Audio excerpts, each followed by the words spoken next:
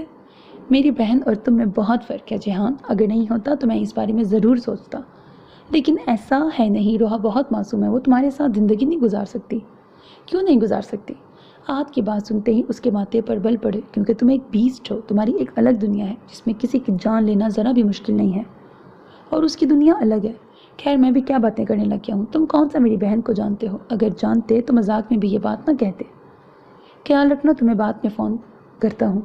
الوداعی کلمات ادا کر کے اس نے فون رکھ دیا.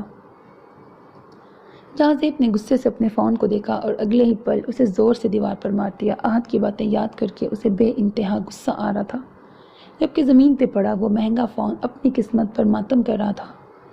کینٹین میں بیٹھی وہ سینڈوچ سے انصاف کر رہی تھی جب اس کی کلاس فیلو نے بتایا کہ باہر کوئی اس کا انتظار کر رہا ہے.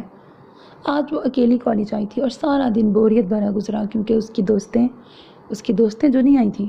اپنا بیگ اٹھا کر وہ کالج سے باہر چلی گئی. چھٹی کا ٹائم تھا اور اسے یہی لگ رہا تھا کہ آج احد اسے لینے آیا ہوگا، کیونکہ پاپا اتنی جلدی لینے نہیں آتے تھے. باہر نہ ہی تو احد تھا نہ ہی حسین صاحب. اس نے یہی سوچا تھا شاید اس لڑکی نے کوئی مذاق کیا ہوگا، اور یہی سب سوچتے ہوئے وہ واپس اندر جانے لگی جب کوئی اسے پکارتا ہوا تیزی سے اس کے قریب آ گیا. اسے یہاں آنا ہے. جی سر. اس کی بہن یہاں پڑھتی ہے اور اس وقت وہ روزانہ اسے لینے آتا ہے. داد کے کہنے پر اس نے اپنا سر ہلا دیا. زین کی تصویر وہ پہلے ہی دیکھ چکا تھا، جس کے باعث اسے پہچاننے میں اسے کوئی مشکل نہیں آئی تھی. گود میں رکھا لیپ ٹاپ اس نے بند کر کے بیگ میں ڈالا اور کالج کی طرف دیکھنے لگا. گاڑی کالج کے سامنے ہی کھڑی تھی، اس لیے وہاں کا منظر صاف دکھ رہا تھا جہاں یونیفارم میں موجود لڑکیاں تھیں. اور جب ہی اس کی نظر ان لڑکیوں کے درمیان کھڑی اس لڑکی کی طرف اٹھی جہاں وائٹ یونیفارم میں موجود وہ پھولے پھولے گالوں والی لڑکی کھڑی تھی، اس کے لبوں پر بے ساختہ مسکراہٹ پھیل گئی. لیکن اگلے ہی لمحے وہ مسکراہٹ سمٹ چکی تھی اور غصے سے رگیں تن چکی تھی. میرا نام زین ہے. سوری، میں آپ کو نہیں جانتی. اس نے جلدی سے بات مکمل کی اور اندر جانے لگی. جب وہ پھر اس کے راستے میں آ گیا. میں ہمنا کا بھائی ہوں، آپ کی بک دینے آیا تھا. آج ہمنا کالج نہیں آئی تھی تو اس نے مجھ سے کہا کہ یہ میں آپ کو دے دوں. اس نے اپنے ہاتھ میں موجود بک اس کی طرف بڑھائی. تھینک یو بھائی. میں آپ کا بھائی نہیں ہوں، آپ مجھے زین بلا سکتی ہیں. اس نے مسکراتے ہوئے اپنا ہاتھ اس کی طرف بڑھایا، جسے کچھ دیر جھجک کر اس نے ملا لیا. لیکن اگلے ہی لمحے جو ہوا وہ اس کا سانس تک روک چکا تھا. اس نے غصے سے اپنے سامنے چلتا منظر دیکھا. سامنے کھڑا لڑکا زین تھا. اس بات کا اسے یقین تھا اور اسی بات کا اسے غصہ آ رہا تھا. وہ لڑکا اس کی روح کے اتنے قریب کیوں کھڑا تھا؟ وہ گاڑی میں بیٹھا بھی یہاں سے دیکھ سکتا تھا کہ وہ کن نظروں سے روحا کو دیکھ رہا ہے. لیکن اگر نہیں سمجھ رہا تھا تو وہ اس کے اتنے قریب کھڑی اس بیوقوف لڑکی کو نہیں آ رہا تھا. داد، میری گن دو.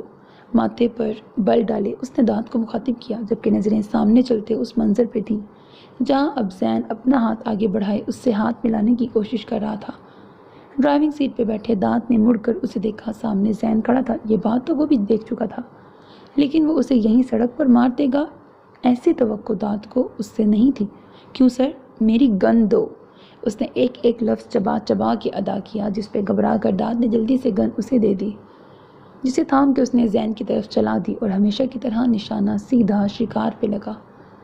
وہ گولی سیدھی زین کی کنپٹی پہ لگی اور دوسری اس کے بازو پر لگی. خون کی چھینٹیں روحا کے چہرے پہ پڑی اور وہ آنکھیں پھاڑ کر سانس روکے اس منظر کو دیکھ رہی تھی. گولی چلتے ہی ہر جگہ بھگدڑ مچ چکی تھی. جہاں اس جگہ پہلے سب اطمینان سے کھڑے تھے اب سب اسی جگہ سے بھاگ رہے تھے تو کچھ زین کے قریب آ کے اسے دیکھ رہے تھے. روحا نے اپنی گردن موڑ کر ہر طرف دیکھا. اس کے حواس جیسے شل ہو چکے تھے. دور گاڑی میں اسے وہ شخص بیٹھا دکھائی دیا جو گہری نظروں سے ہاتھ میں گن پکڑے اسے ہی دیکھ رہا تھا. اسے اپنا سر چکراتا ہوا محسوس ہو رہا تھا. سمجھ نہیں آ رہا تھا دل کی دھڑکن بڑھ رہی ہے یا رک رہی ہے. اس نے اپنے چکراتے سر پہ ہاتھ رکھا اور اگلے ہی پل وہ دھڑام سے زمین پر گر چکی تھی. گاڑی سے اتر کر وہ اس کی جانب بڑھا اور نرمی سے اس کا نازک وجود اپنی باہوں میں اٹھا لیا. اسے اپنی باہوں میں اٹھائے اس نے گاڑی کی پچھلی سیٹ پر نرمی سے اسے لٹایا اور مڑ کر زین کو دیکھا، جس کے قریب اب لوگوں کا رش بڑھتا جا رہا تھا. کوئی پولیس کو کال کر رہا تھا، کوئی ایمبولینس کو، تو کوئی اس کی ویڈیو بنا رہا تھا. بھگدڑ ایسی مچی تھی کہ کسی نے یہ دیکھا تک بھی نہیں کہ گولی کہاں سے چلی اور کس نے چلائی تھی. اس میں بے ہوش ہونے کی کیا بات تھی پرنسس؟ اس نے نرمی سے اس کا گال تھپتھپا کے کہا۔ سر، میڈم کو ہاسپٹل لے کے جانا ہے، دانت نے اس کے پیچھے کھڑے ہو کر کہا۔ میں لے جاؤں گا، تم اس لڑکے کو سیل میں لے جاؤ۔ سر، سب لوگ جمع ہیں وہاں پہ اور میرے خیال سے وہ مر چکا ہے۔ اس کے کہنے پر جہاں زیب نے اپنی ہیزل براؤن آنکھوں سے اسے گھور کے دیکھا۔ دانت، میں جا رہا ہوں اور بعد میں جب میں آؤں تو مجھے یہ لڑکا سیل میں موجود ملے، زندہ یا مردہ مجھے فرق نہیں پڑتا۔ اپنی بات کہہ کے وہ گاڑی میں بیٹھ کے وہاں سے چلا گیا، جبکہ وہ بیچارہ اب یہ سوچ رہا تھا کہ اس بھیڑ میں سے وہ ذہن کو کیسے نکالے گا۔ ممکن تھا کہ پولیس بھی آنے والی ہو۔ کالج کا گارڈ جو پہلے کالج کے اندر تھا اب وہ بھی باہر آ کھڑا ہوا تھا، لیکن جو بھی تھا یہ حکم جہاں زیب کاظمی نے دیا تھا جسے اسے ہر حال میں پورا کرنا تھا۔ وہ اس وقت ہاسپٹل میں موجود صوفے پر ٹانگ چڑھائے بیٹھا تھا جب اسے بھاگتے قدموں کی آواز سنائی دی، اور بنا اس طرف دیکھے بھی وہ جانتا تھا کہ آنے والا احد ہوگا۔ کیا ہوا ہے اسے؟ تمہیں وہ کہاں ملی اور وہ بے ہوش کیسے ہوئی؟ اس کے قریب آتے ہی اس نے ایک ہی سانس میں پوچھا۔ جہاں زیب فون پر اسے یہ بات بتا چکا تھا کہ اس کی بہن اس وقت ہاسپٹل میں موجود ہے، ساتھ ہی ہاسپٹل کا نام بھی بتا دیا، اور یہ بھی وہ بتا چکا تھا کہ وہ اسے سڑک پر بے ہوش ملی تھی۔ بتایا تو تھا کالج کے باہر بے ہوش ہو گئی تھی، لیکن وہ بے ہوش کیوں ہوئی؟ اس کے کہنے پر جہاں زیب نے لاپرواہی سے اپنے کندھے اچکا دیے۔ کسی نے وہاں پر ایک لڑکے کو گولی مار دی تھی، اس نے دیکھ لیا، بس اسی لیے بے ہوش ہو گئی۔ اس کے اطمینان سے کہنے پر احد نے ضبط سے اپنی آنکھیں بند کر لی۔ جہاں زیب، تمہیں اندازہ ہے تم نے کیا کیا ہے؟ سڑک پہ بندہ مار دیا۔ میں نے اپنا نام تو لیا ہی نہیں ہے، تمہارے علاوہ اور کون یہ کر سکتا ہے؟ اس میں غلط کیا ہے؟ تم نے روحا کے سامنے اسے مار دیا، کم از کم یہی دیکھ لیتے، وہ گرلز کالج تھا، وہاں کسی کو مارنے کی کیا ضرورت تھی؟ گہرا سانس لے کے وہ اپنی جگہ سے اٹھ کر اس کے مقابل کھڑا ہوا۔ احد حسین، تم مجھے مت بتاؤ کہ میں نے کیا کر دیا ہے کیا نہیں۔ کچھ نہیں ہوا ہے تمہاری بہن کو، اور اچھا ہے ابھی سے اسے اس سب کی عادت ڈال لینی چاہیے۔ خیر، میں جا رہا ہوں، اس کا خیال رکھنا۔ اس نے ایک نظر اس روم کے دروازے پر ڈالی جہاں روحا موجود تھی اور وہاں سے چلا گیا، جبکہ احد خود بھی بنا اس کی باتوں پر دھیان دیے اندر چلا گیا۔ اس کے ہوش میں آتے ہی احد اسے گھر لے کے آ چکا تھا، لیکن تب سے وہ بے حد خاموش اور خوف زدہ تھی۔ اس کے سامنے ایک انسانی جان گئی تھی، یہ کوئی معمولی بات نہیں تھی۔ وہ بس ایک ہی بات کہہ رہی تھی کہ ہمنا کا بھائی مر چکا ہے۔ اس کے خوف زدہ چہرے کو آنسوؤں نے بھگو رکھا تھا، جبکہ اس کی حالت دیکھ کر احد کو جہاں زیب پر غصہ آ رہا تھا، لیکن ضبط کرنے کے علاوہ وہ کچھ کر بھی تو نہیں سکتا تھا۔ رات تک اسے تیز بخار ہو چکا تھا اور اس کی حالت دیکھ کر سبھی پریشان ہو چکے تھے۔ ڈاکٹر آ کر اس کا ٹریٹمنٹ کر کے جا چکی تھیں، اسے دوائی دے کر زہرا بیگم اور حریم اس کی پٹیاں کر رہی تھیں، جس کی وجہ سے اس کا بخار کافی حد تک اتر چکا تھا۔ زہرا بیگم کو کمرے میں بھیج کر وہ اس کے قریب ہی بیٹھی ہوئی تھی۔ آج اس کا یہیں سونے کا ارادہ تھا، لیکن حنین کے مسلسل رونے کی آواز سے وہ اٹھ کر اسے دیکھنے چلی گئی۔ پہلے سوچا اسے کمرے میں لے آئے، لیکن روحا کی نیند ڈسٹرب نہ ہو اس لیے اس نے اسے احد کے پاس ہی چھوڑ دیا تھا، لیکن اب اس کے رونے کی آواز سے پریشان کر رہی تھی اسے، اس لیے اپنی جگہ سے اٹھ کر وہ باہر چلی گئی۔ کھڑکی کے راستے سے وہ کمرے میں داخل ہوا جہاں اس کی وہ پنک کلر کے کمبل میں سکون سے سو رہی تھی۔ اس کے قریب جا کر جہاں زیب بیڈ پر اس کے قریب بیٹھ گیا اور اپنے ہاتھ کی پشت سے اس کا گال سہلانے لگا جو گرم ہو رہا تھا۔ تم تو بہت نازک ہو پرنسس، ایک انسان کو گولی لگتے دیکھ کر تمہارا یہ حال ہو گیا۔ کیا کہا تھا میں نے تم سے کہ مجھ سے پھر کبھی مت ملنا، ورنہ تمہیں اس بیسٹ کی قید سے کوئی رہا نہیں کر پائے گا، لیکن تم نے شاید میری بات پہ دھیان ہی نہیں دیا۔ تو اب تیار ہو جاؤ اس بیسٹ کی قید میں آنے کے لیے، اب تمہیں مجھ سے کوئی الگ نہیں کر سکتا۔ باہر سے باتوں کی آوازیں آ رہی تھیں۔ پھر ملنے آؤں گا تم سے، میرا انتظار کرنا۔ اس نے ایک آخری نظر اپنے پرنسس پہ ڈالی اور وہاں سے چلا گیا۔ کل کا ہر منظر کسی فلم کی طرح پھر سے ذہن میں چلنے لگا۔ اس نے زور سے پہلے اپنے گال رگڑے، پھر اپنی ناک، پھر گردن، کیونکہ ان حصوں پر زین کے خون کی چھینٹیں آئی تھیں۔ چہرہ اس کا بالکل صاف تھا، لیکن اسے ابھی بھی ایسا محسوس ہو رہا تھا کہ وہ خون اس کے چہرے پہ لگا ہے، جسے وہ جتنا بھی صاف کر لیتی اسے صاف نہیں ہونا تھا۔ دروازہ کھلنے کی آواز پر اس نے چونک کر دیکھا، وہاں احد تھا جو ابھی کمرے میں داخل ہوا تھا۔ اٹھ گئی تم؟ اب طبیعت کیسی ہے؟ مسکرا کر کہتے ہوئے وہ اس کے قریب بیٹھ گیا، اور اس کے بیٹھتے ہی روحا نے اپنا سر اس کے کندھے پر رکھ دیا۔ بھیا، اس نے ہمنا کے بھائی کو مار دیا۔ آنسو پھر اس کی آنکھوں سے بہنے لگے۔ روحا، اس واقعے کو بھول جاؤ۔ میں نہیں بھول سکتی، میں نے اس لڑکے کو دیکھا تھا جس نے ہمنا کے بھائی کو مارا تھا، میں اسے جانتی ہوں۔ تم اسے کیسے جانتی ہو؟ مجھے گولی لگی تھی نا جب میں نے اس لڑکے سے ملی تھی۔ احد کے لیے یہ بات کافی حیرت انگیز تھی۔ تمہیں گولی لگی تھی؟ کب؟ اور کسی نے مجھے بتایا کیوں نہیں؟ کب لگی تھی؟ کہاں لگی تھی؟ اس کا انداز دیکھ کر روحا کو اندازہ ہوا تھا کہ وہ کیا بول چکی ہے۔ جو بات چھپی تھی وہ اس نے خود ہی کھول دی تھی۔ وہ پاپا نے منع کیا تھا بتانے سے۔ آپ بھی کسی کو مت بتانا ورنہ مجھے ڈانٹ پڑے گی۔ کیسے لگی تمہیں گولی؟ اس کے پوچھنے پر روحا نے اسے اس دن کا پورا واقعہ بتا دیا۔ آپ کسی کو مت بتانا۔ اس کے معصومیت سے کہنے پر آہت نے اسے اپنے سینے سے لگا لیا۔ اس کی بہن تکلیف میں تھی اور اسے خبر ہی نہیں ہو سکی تھی۔ مجھے امنا کے گھر جانا ہے بھیا، پتہ نہیں وہ کیسی ہوگی۔ روحا میری بات سنو، تم نے اس دن جو بھی دیکھا وہ کسی سے مت کہنا۔ سمجھو تم نے ایک برا خواب دیکھا جو ٹوٹ گیا۔ لیکن کیوں؟ تم ان سب سے جتنا دور رہو اتنا اچھا ہے۔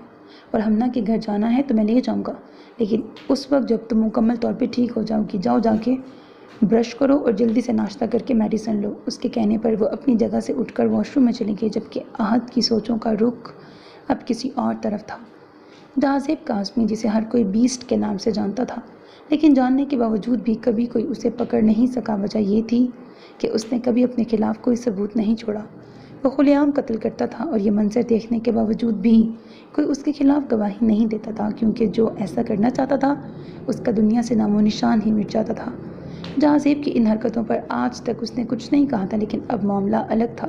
اب اسے کسی کو مارتے ہوئے روحا نے دیکھا تھا اور اسے یہی ڈر تھا کہ روحا کسی کو یہ بات نہ بتا دے۔ وہ اسے منع کر چکا تھا، لیکن پھر بھی یہ فکر اسے رہنی تھی کہ اگر روحا نے کسی کو یہ بات بتا دی تو جہازیب اسے بھی نہ مارتے۔ وہ اپنے گھر والوں کی حفاظت سب سے کر سکتا تھا سوائے بیسٹ کے، لیکن وہ یہ نہیں جانتا تھا کہ بیسٹ اسے نہیں مارے گا، کیونکہ روحا حسین جہازیب قاسمی کی جان بن چکی تھی اور وہ اپنی جان کو کیسے کوئی نقصان پہنچا سکتا تھا۔ سیل میں داخل ہو کر اس نے اپنا کوٹ اتار کر دانت کی طرف اچھالا اور اپنی آستینیں کونیوں تک موڑ کے وہاں رکھے سرجیکل گلوز پہننے لگا۔ کیسے لے آئے تم اسے؟ پولیس یونیفارم میں، پولیس سے پہلے پہنچ گیا اور ایمبولینس میں بٹھا کے لے آیا۔ اس کے کہنے پر اس نے ہلکے سے اپنے سر کو جنبش دی اور ٹیبل پہ لیٹے زین کو دیکھا۔ چند سانسیں اس میں اب بھی باقی تھیں جو کہ ممکن تھا جلد ہی رکنے والی ہیں۔ ایک چھوٹا سا نوکیلا چاقو اٹھا کر وہ اس کے ہاتھ پر عجیب سے نقش و نگار بنانے لگا۔ ذہن کے پردے پر وہی منظر گھوم رہا تھا جس میں زین نے روحا سے ہاتھ ملایا تھا۔ اس نے ٹیبل پہ رکھی تیز دھار چھری اٹھا لی۔ منظر یاد کر کے اسے غصہ آ رہا تھا اور غصے کی وجہ سے اس کی آنکھیں سرخ ہو چکی تھیں۔ اپنے اس غصے میں وہ زین کے ہاتھ اس کے وجود سے الگ کر چکا تھا۔ خون اس کے کپڑوں پر لگ چکا تھا، لیکن یہاں پرواہ کسی تھی۔ اپنا کام ختم کر کے اس نے گلوز اتار کر ڈسٹ بن میں پھینکے۔ سر، اب اس کا کیا کرنا ہے؟ اس کے دونوں ہاتھ کتوں کے آگے ڈال دینا اور باقی کا وجود عبداللہ کے پاس بھیج دینا۔ میرا کام کر دیا تم نے؟ جی سر، سارے گفٹس پیک کروا کر آپ کے کمرے میں رکھ دیے ہیں۔ اس کے کہنے پر جہازیب وہاں سے چلا گیا، جبکہ داد اب تک ٹیبل پہ پڑے زین کے وجود کو دیکھ رہا تھا۔ اسے سمجھ نہیں آ رہا تھا اس لڑکے نے ایسی کیا غلطی کر دی تھی جو اس کے ساتھ یہ سب ہوا، کیونکہ آج سے پہلے بیسٹ نے کبھی بھی کسی کے ساتھ ایسا سلوک نہیں کیا تھا۔ داد نے اس کے کٹے ہوئے دونوں ہاتھ دیکھے، پھر زین کو دیکھا۔ اس کا حال دیکھ کر ایک دم اسے جھرجھری آئی، لیکن اب یہ آگے کا کام اس نے ہی کرنا تھا، اس لیے خود کو سنبھال کر وہ اپنا کام کرنے لگ گیا۔ آج پھر وہ اسی راستے سے اس کے کمرے میں آیا تھا جہاں کل کی طرح ہی وہ پرسکون ہو کے سو رہی تھی۔ اس کے قریب جا کر اس نے بیڈ کے دونوں طرف اپنے ہاتھ رکھ لیے اور غور سے اس کا چہرہ دیکھنے لگا۔ پھر اس کے کان کے قریب جھک کر سرگوشی کی۔ Happy birthday princess. اس کی آواز سن کر روحا نے کسمسا کر کروٹ بدلی، جس کی وجہ سے اس کے ماتھے پر شکن نمودار ہوئی۔ اس نے اگلے ہی پل اس کا ہاتھ پکڑ کر اسے پہلے والی پوزیشن میں لٹایا۔ وہ نیند سے نہیں جاگی تھی، بس چہرے کے زاویے بگڑے اور پھر دوبارہ پہلے کی طرح ہو گئے۔ کیا کرنا چاہیے مجھے؟ ڈیڈ کو تمہارے گھر بھیجنا چاہیے؟ اگر میں نے ایسا کیا تو تمہارے گھر والے مان جائیں گے شاید۔ نہیں، خاص طور پر تمہارا وہ بھائی۔ تم دیکھ لینا روح، میری اس لو لائف میں میرا سب سے بڑا دشمن تمہارا بھائی ہی ہوگا، تو اسے پہلے ہی اپنی پیار بڑی زبان میں سمجھا دینا کہ کوئی الٹی سیدھی حرکت نہ کرے، ورنہ میں یہ بھول جاؤں گا کہ وہ میرا دوست ہے اور پھر میں اس کے لیے بھی بیسٹ بن جاؤں گا۔ وہ اس طرح اس سے باتیں کر رہا تھا جیسے وہ واقعی اسے سن رہی ہے۔ خیر، اگر واقعی میں آہت نے کوئی الٹی سیدھی حرکت کی تو اس کا ذمہ دار تم مجھے مت ٹھہرانا، کیونکہ میں تمہیں پہلے ہی بتا چکا ہوں۔ لیکن تم ابھی یہ باتیں نہیں کرتے آج لیکن ہم ابھی یہ باتیں نہیں کرتے آج تمہارا برتھ ڈے ہے، تو میں نے تمہارے لیے کچھ گفٹ لیے ہیں، امید کرتا ہوں تمہیں پسند آئیں گے۔ اس کا نرم ہاتھ اپنے ہاتھ میں لیے وہ اسے پیار بھری نظروں سے دیکھتے ہوئے کہہ رہا تھا۔ صبح اٹھ کر اس نے سب سے پہلے گھڑی کی طرف دیکھا جو 7 بجا رہی تھی۔ اس کا ارادہ دوبارہ سونے کا تھا، لیکن تب ہی نگاہ سامنے رکھے سامان کی طرف گئی۔ نیند سے بھری آنکھیں زبردستی کھول کر اس نے سامنے رکھے ان گفٹس کی طرف دیکھا۔ پہلے اسے لگا وہ خواب دیکھ رہی ہے، لیکن وہ منظر حقیقت تھا۔ اپنی جگہ سے اٹھ کر اس نے ایک گفٹ پہلے اپنے ہاتھ میں لیا۔ الگ الگ سائز کے وہ چھوٹے بڑے گفٹس رکھے ہوئے تھے، ساتھ ہی ایک کارڈ بھی وہاں پہ موجود تھا، لیکن اسے کارڈ دیکھنے کی ضرورت نہیں تھی کیونکہ اسے پتہ تھا یہ کام اس کے گھر والوں کے علاوہ اور کون کرے گا۔ اس نے ان سارے گفٹس کی گنتی کی اور جلدی سے موبائل میں تاریخ دیکھی۔ آج اس کی برتھ ڈے تھی، جسے ذہن والے حادثے کی وجہ سے وہ فراموش ہی کر چکی تھی۔ خوشی سے اچھلتی ہوئی وہ باہر بھاگی، جہاں سب بیٹھے ناشتہ کر رہے تھے۔ گھر میں سب جلدی ہی اٹھ جاتے تھے سوائے اس کے۔ اتنے سارے گفٹس، تھینک یو، مجھے بہت اچھا لگا۔ پتہ نہیں کس کا آئیڈیا تھا، لیکن جس کا بھی تھا کمال تھا، وہ خوشی سے چیختے ہوئے کہنے لگی اور پھر دوبارہ اندر اپنے کمرے میں بھاگ گئی۔ اس کی اس حرکت پر سب نے حیرت سے اسے دیکھا اور اپنی جگہ سے اٹھ کر اس کے پیچھے چلے گئے، جہاں کمرے کا منظر ان سب کے لیے بھی خاصا حیران کن تھا۔ سارے گفٹ بکھرے پڑے تھے اور روحا میڈم ایک ایک کر کے انہیں کھول رہی تھی۔ آہت کی نظر اس سفید کارڈ پر گئی جس پہ ہیپی برتھ ڈے پرنسس لکھا ہوا تھا۔ پہلی نظر میں دیکھ کر ہی وہ جان چکا تھا کہ یہ لکھائی جہاں زیب کی ہے، لیکن وہ روحا کو گفٹس کیوں بھیجے گا، یہ بات اسے سمجھ نہیں آ رہی تھی۔ کارڈ پر کیا لکھا ہے آہت؟ کس نے بھیجا ہے یہ سب؟ حسین صاحب کے قریب آتے ہی اس نے وہ کارڈ جلدی سے جیب میں ڈال لیا۔ یہ سب جہاں زیب نے بھیجا تھا، لیکن کیوں بھیجا تھا، یہ سب سوچ کر وہ خود ہی الجھ رہا تھا۔ تو انہیں کیا بتاتا، میں نے رکھا تھا یہ سب، تو بتایا کیوں نہیں، میں تو ڈر گئی تھی۔ اس کی بات سنتے ہی زہرا بیگم نے سکون بھرا سانس لیا۔ اف ماما، آپ تو بات بات پہ ڈر جاتی ہیں، وہ گفٹس ہی تو ہیں۔ چلو روحا، اسے بعد میں دیکھنا، پہلے ناشتہ کرو۔ زہرا بیگم کو مطمئن کر کے اس نے روحا کے ہاتھ سے گفٹ لے کے رکھا۔ نہیں بھیا، مجھے ابھی دیکھنے ہیں، بعد میں دیکھ لینا، ابھی چلو۔ اسے زبردستی پکڑ کر وہ باہر لے کے چلا گیا، جبکہ ان دونوں کے باہر جاتے ہی باقی سب بھی اپنا ادھورا ناشتہ مکمل کرنے کی غرض سے باہر چلے گئے۔ گھر میں داخل ہوتے ہی وہ سیدھا جہاں زیب کے کمرے کی طرف گیا اور دروازہ نوک کیا۔ کوئی بنا اجازت اس کے کمرے میں داخل ہو جائے یہ اسے پسند نہیں تھا، چاہے سامنے اس کا باپ ہی کیوں نہ ہو۔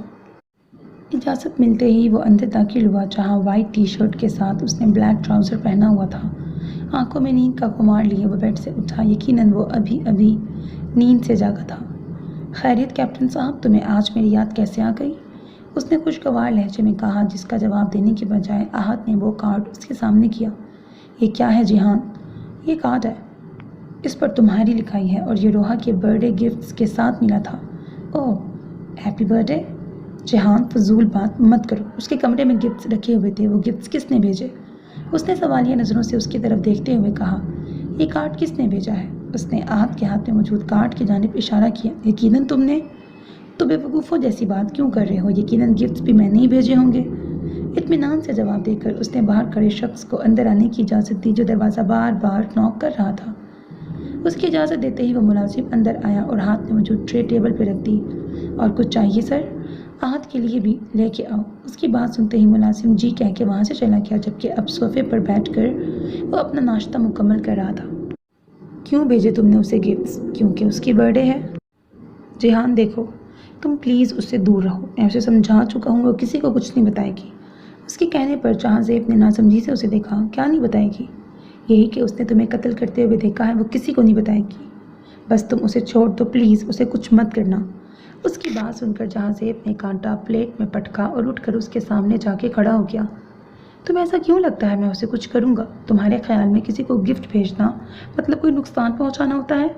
وہ جیسے اس کا مذاق اڑا رہا تھا۔ تو پھر اس سب کی وجہ؟ عشق ہو گیا ہے مجھے روحا سے، پاگل ہو گیا ہوں میں اس کے پیچھے، وہ میرا جنون بنتی جا رہی ہے۔ جہاں زیب نے یہ بات مذاق میں کہی ہوگی، ایسی توقع آہت کو اس سے نہیں تھی۔ جہاں زیب، تم جانتے ہو تم کیا کہہ رہے ہو؟ بہت اچھے سے۔ دروازہ دوبارہ نوک ہوا اور جہاں زیب کی اجازت ملنے پر ملازم اندر داخل ہوا اور دوسری ٹرے ٹیبل پہ رکھ کر اپنا پہلے کی طرح کا سوال دہرایا، اور کچھ چاہیے سر؟ نہیں، تم جاؤ۔ جہاں زیب کے کہتے ہی وہ ملازم اپنا سر ہلا کے وہاں سے چلا گیا اور اس کے جاتے ہی ان کی باتوں کا سلسلہ وہیں سے جڑ گیا جہاں سے ٹوٹا تھا۔ جہاں زیب، اس بات کو یہیں ختم کر دو، اور بھلے تم اسے میری التجا سمجھو یا کچھ بھی، بس پلیز روحا سے دور رہنا۔ میں تمہاری بات کیوں مانوں گا؟ میں کیوں دور رہوں گا اس سے؟ تمہیں میری بات سمجھ میں نہیں آ رہی؟ روحا تمہاری نہیں ہو سکتی، اس نے اپنے غصے کو ضبط کرتے ہوئے کہا۔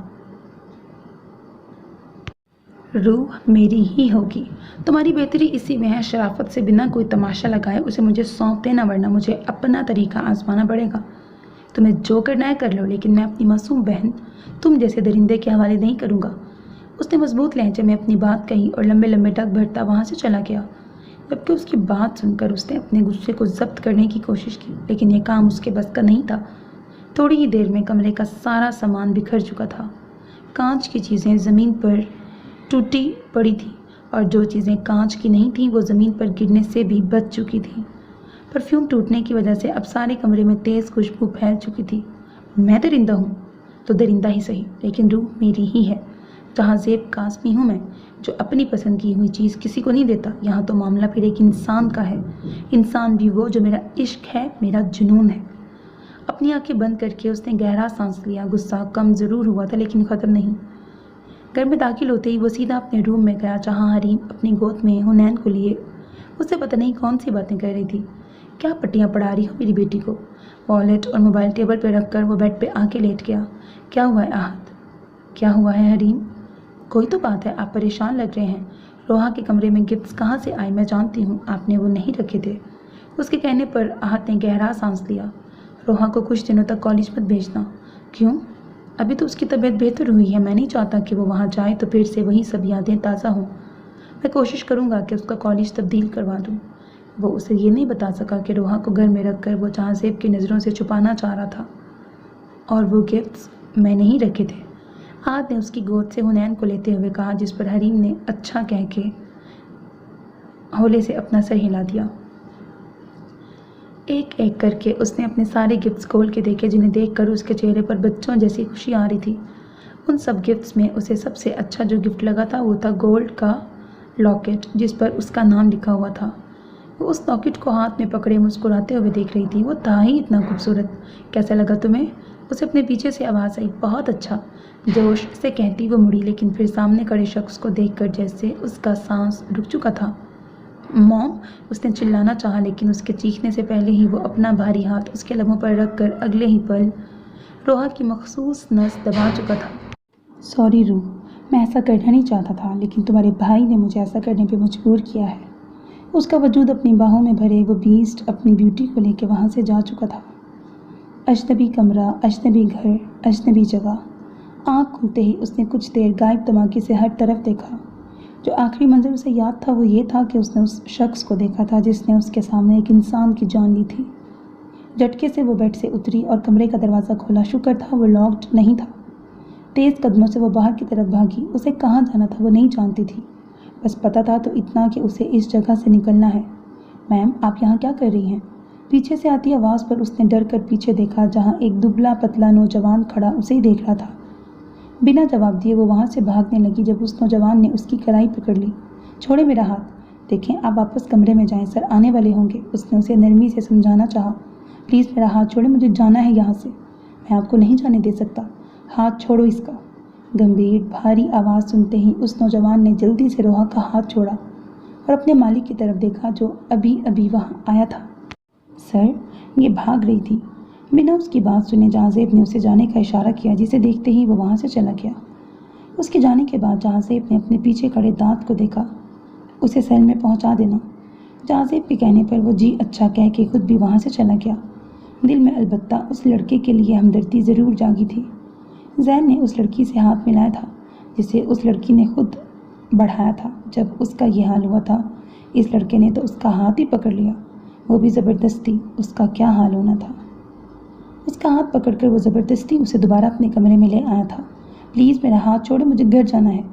گھر تو اب تم نہیں جا سکتی ہو، میں یہ طریقہ نہیں آزماتا۔ اگر تمہارا بھائی میرے ہاں تو آپ کو جو بھی کام ہے آپ بھیا سے کہیے گا، پلیز مجھے بس یہاں سے جانے دیں۔ اس نے خوف زدہ لہجے میں اپنی بات مکمل کی۔ آنسو اس کی آنکھ سے بہہ رہے تھے اور رونے کی وجہ سے ٹھیک سے بولا بھی نہیں جا رہا تھا۔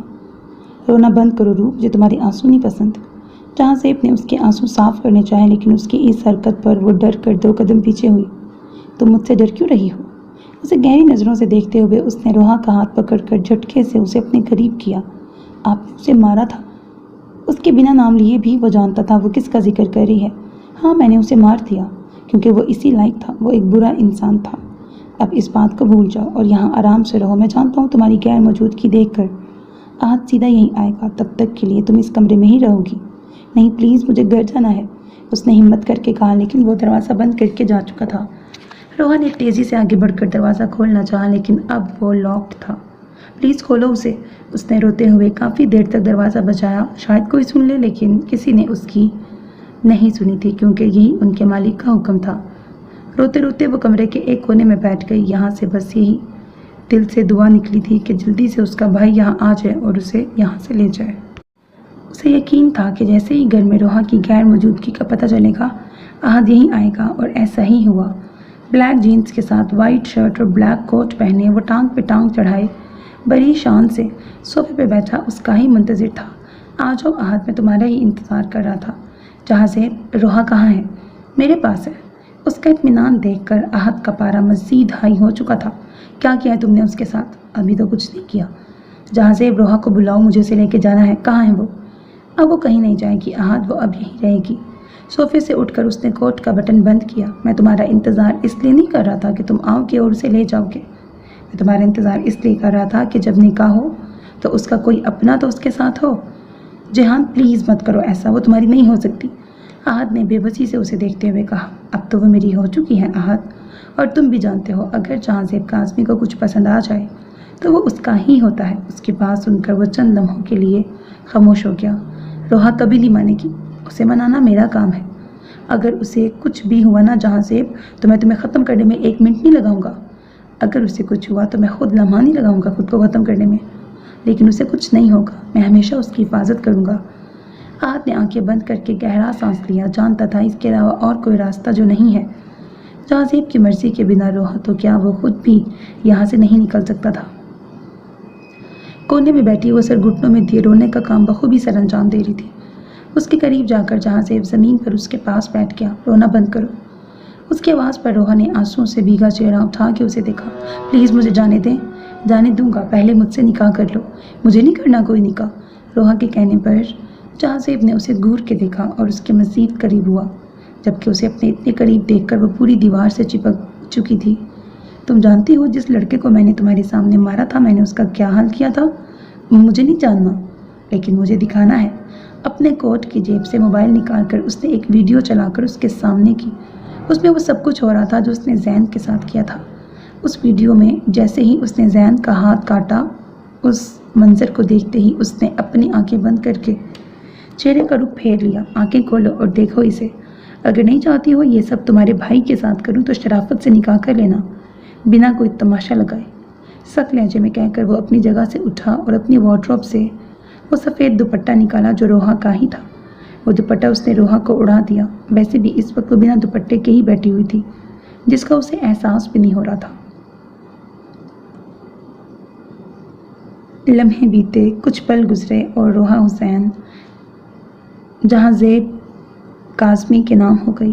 تیمور صاحب اس وقت شہر سے باہر تھے اور جہازیب کا ارادہ یہ سب باتیں انہیں جب ہی بتانے کا تھا جب وہ اس کے سامنے ہوتے۔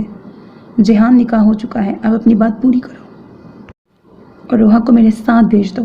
کمرے میں موجود نکاح کے لیے آئے وہ چند افراد جیسے ہی باہر گئے، احد اس کے قریب آ کے کھڑا ہو گیا۔ میں اسے تمہارے ساتھ بھیج دوں گا، لیکن میں نے یہ بھی کہا تھا کہ وہ تمہارے ساتھ صرف چند گھنٹوں کے لیے جائے گی اور اس کے بعد میں اسے اپنے پاس لے آؤں گا، وہ بھی ہمیشہ ہمیشہ کے لیے۔ اس کے سنجیدگی سے کہنے پر احد نے اپنا سر اس بات میں ہلایا۔ ویسے مجھے ایک بات سمجھ نہیں آئی، تم اتنی آسانی سے کیسے مان گئے؟ جہازیب، تیمور کاظمی کبھی اپنی بات سے پیچھے نہیں ہٹتا، تو یہ کیسے ممکن تھا کہ اب ہٹ جاتا؟ بس اس لیے ڈر تھا، اور ابھی بھی ہے، لیکن میں جانتا ہوں کہ تم روحا کی حفاظت خود سے بڑھ کے کرو گے۔ جب جانتے تھے تو ولن کیوں بننے کی کوشش کر رہے تھے؟ جہان، حقیقت تو یہ ہے کہ تم ایک بیسٹ ہو، تمہاری اور اس کی دنیا میں بہت فرق ہے۔ اسے مرتے انسان کو دیکھ کے خوف آتا ہے اور تم روز پتہ نہیں کتنے انسانوں کو مار دیتے ہو۔ میں اسے اپنی اس دنیا سے الگ رکھوں گا، اسی طرح کی لائف دوں گا جو ایک نارمل انسان گزارتا ہے۔ ٹھیک ہے، مجھے تم پہ یقین ہے۔ اس نے مطمئن ہو کر اپنا سر ہلایا۔ میں ماما پاپا سے کہوں گا کہ روحا کڈنیپ ہو گئی تھی اور پھر تم نے اسے بچایا، اور تم اسے پسند کرتے تھے تو میں نے تمہارا نکاح اس کے ساتھ کروا دیا۔ وہ اغوا کیوں ہوئی ہوگی یہ نہیں سوچا؟ بالکل سوچا ہے نا۔ میں ان سے کہوں گا کہ اس دن کالج میں زین کو جس شخص نے مارا تھا اس نے اسے اغوا کیا تھا، تاکہ وہ کسی کو یہ بات نہ بتا دے کہ قتل کس نے کیا ہے، اور اب وہ لوگ اس کے پیچھے پڑے ہوئے ہیں، اس لیے میں نے اس کی حفاظت کے لیے اس کا نکاح تم سے کر دیا۔ واہ، تم نے تو پوری سٹوری سوچ لی ہے، لیکن یہ سچ نہیں ہے، یہ جھوٹ بھی نہیں ہے، اور یہ سب چلتا ہے۔ نہیں، تم انہیں وہی بات بتاؤ گے جو سچ ہے؟ ہاں، انہیں سب بتا دوں۔ اگر انہیں پتہ چلا کہ سر عام لوگوں کا جو قتل کرتا ہے وہ تم ہو، تو گھر کے سب افراد آ کر تمہارے سامنے کھڑے ہو جائیں گے کہ ہم مر جائیں گے لیکن روحا کو تمہارے حوالے نہیں کریں گے۔ اس کے کہنے کے انداز پر جہاں زیب کو بے ساختہ ہنسی آ گئی۔ آہت، میں سر عام لوگوں کو مارتا ہوں، کیا وہ مجھے جانتے نہیں ہوں گے؟ نہیں، تم بھلے سر عام لوگوں کو مارتے ہو، بہت سے لوگوں نے تمہیں یہ سب کرتے ہوئے دیکھا ہوگا، لیکن اس میں میرے ماں باپ اور بیوی نہیں آتے۔ تم زیادہ وقت تک یہ بات چھپا نہیں پاؤ گے۔ چھپا بھی سکتا ہوں، یا شاید نہیں، زیادہ وقت تک نہیں، لیکن کم از کم جب تک تو چھپا سکتا ہوں نا، جب تک روحا اس رشتے کے لیے دل سے راضی نہیں ہو جاتی۔ آہت کے پاس سے ہو کر وہ اپنے کمرے میں گیا۔ تھوڑی دیر پہلے نکاح کے وقت وہ بیڈ پہ بیٹھی تھی، لیکن اب پھر سے بیڈ سے اٹھ کر پہلے والی جگہ پہ جا کر سر گھٹنوں میں رکھے بیٹھ گئی۔ اٹھو روح، اس کا بازو پکڑ کر جہاں زیب نے نرمی سے کہا۔ مجھے نہیں اٹھنا۔ مزید کونے میں کھسک گئی۔ تمہارا بھائی باہر کھڑا ہے، اس کے ساتھ نہیں جانا؟ جہاں زیب کے کہنے کی دیر تھی کہ وہ تیزی سے اٹھ کر باہر کی جانب بھاگنے لگی، لیکن اس سے پہلے ہی جہاں زیب اس کا ہاتھ پکڑ کر اسے اپنی جانب کھینچ چکا تھا۔ جا رہی ہوں، لیکن صرف تھوڑی دیر کے لیے۔ واپس تمہیں میرے پاس ہی آنا ہے اور ہمیشہ میرے پاس ہی رہنا ہے۔ میری یہ بات اپنے چھوٹے سے دماغ میں اچھے سے بٹھا لینا۔ جہاں زیب کے کہنے پر اس نے جلدی جلدی اپنا سر اسبات میں ہلایا۔ اس وقت تو اسے بس یہاں سے نکلنا تھا۔ بعد میں کیا ہوگا یہ اس نے نہیں سوچا تھا، اور نہ ہی اسے سوچنا تھا۔ جہاں زیب کے چھوڑتے ہی وہ کمرے سے باہر بھاگ گئی، جہاں سامنے ہی آہت کھڑا تھا۔ اسے دیکھتے ہی روحا کو پھر سے رونا آیا۔ بھاگ کر وہ اس کے سینے سے لگ گئی۔ روحا، کچھ نہیں ہوا، سب ٹھیک ہے میرا بچہ۔ اس کے بالوں پر ہاتھ رکھ کر آہت نے اس کے ماتھے پر بوسہ دیا۔ جب سے وہ یہاں آیا تھا، روحا سے اس کی اب ملاقات ہوئی تھی، کیونکہ نکاح کے وقت وہ ڈری سہمی سی نظریں جھکائے بیٹھی تھی۔ اس نے نظریں اٹھا کر یہ بھی نہیں دیکھا تھا کہ وہاں اس کا بھائی بھی موجود ہے۔ روحا، رونا بند کرو۔ آہت نے اس کے آنسو صاف کیے، جبکہ جہاں زیب پیچھے کھڑا بیزاری سے ان بہن بھائی کا پیار بھرا منظر مظاہرہ دیکھ رہا تھا۔ آہت، میرے خیال سے ابھی کے لیے اتنا پیار کافی ہے۔ یہاں کھڑے ہو کر تم اپنا وقت برباد کر رہے ہو، اس سے سخت لہجے میں کہہ کر وہ روحا کی جانب متوجہ ہوا۔ اور تم رونا بند کرو، ورنہ جانے نہیں دوں گا۔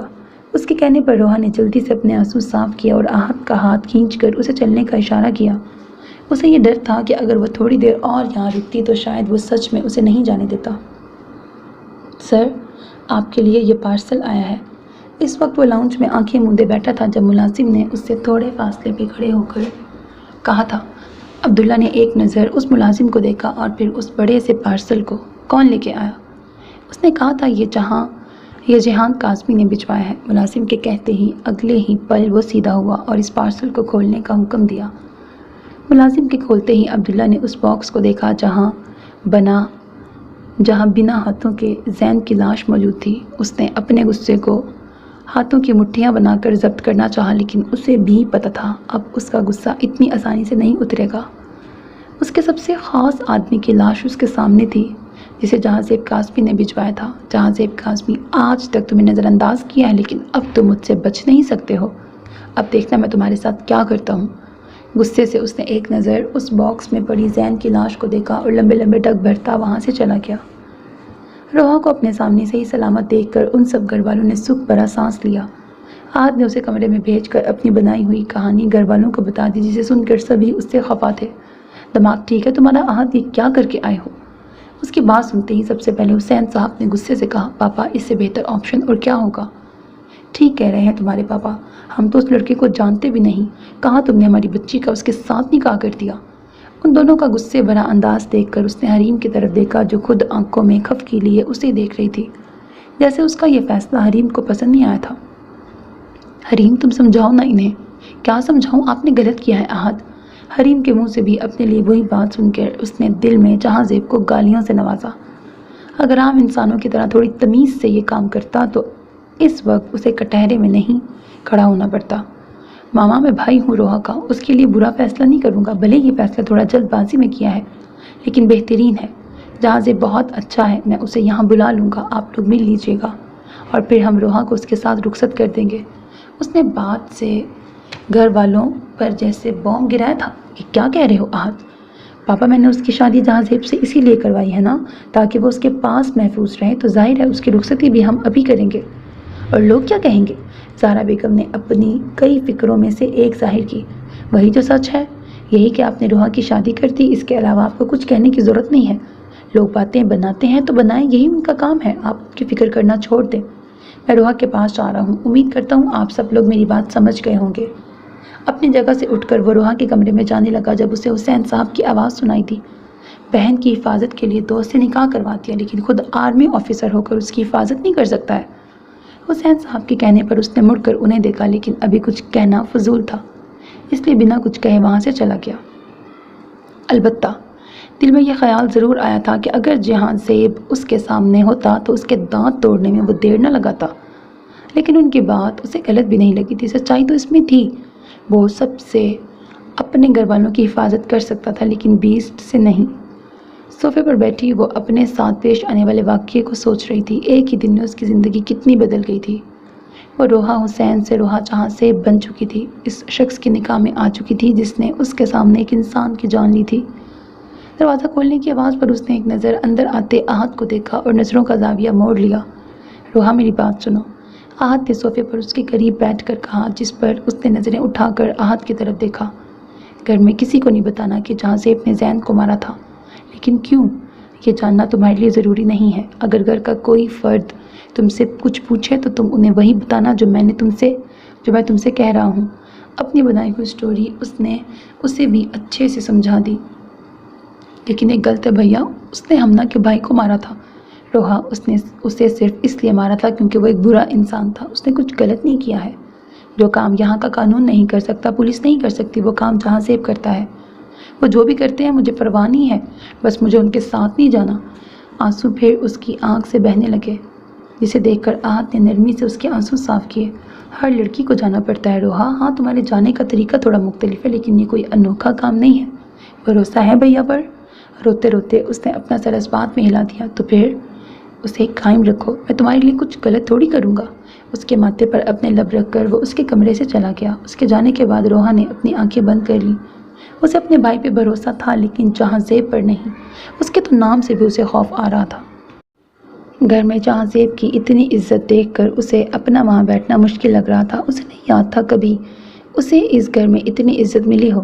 پہلے اتنی مشکل سے گھر والوں کی خفی کو دور کیا تھا، لیکن جہاں زیب کو دیکھ کر ان سب کی جو تھوڑی بہت ناراضگی دور ہوئی تھی وہ بھی واپس بڑھ گئی، کیونکہ اس نے یہ نہیں بتایا تھا کہ وہ سیاست دان تیمور قاسمی کا بیٹا ہے۔ بہت سویٹ ہیں تمہارے گھر والے، اس نے احد کے کان میں سرگوشی کی۔ ہاں، یہ ساری سویٹنس صرف تمہارے لیے ہی رکھی تھی۔ تھوڑی دیر وہاں بیٹھ کر اب اسے گھر جانے کی جلدی تھی۔ بیٹھ جاؤ بیٹا، حریم بس کھانا لگا رہی ہے، کھا کے جانا۔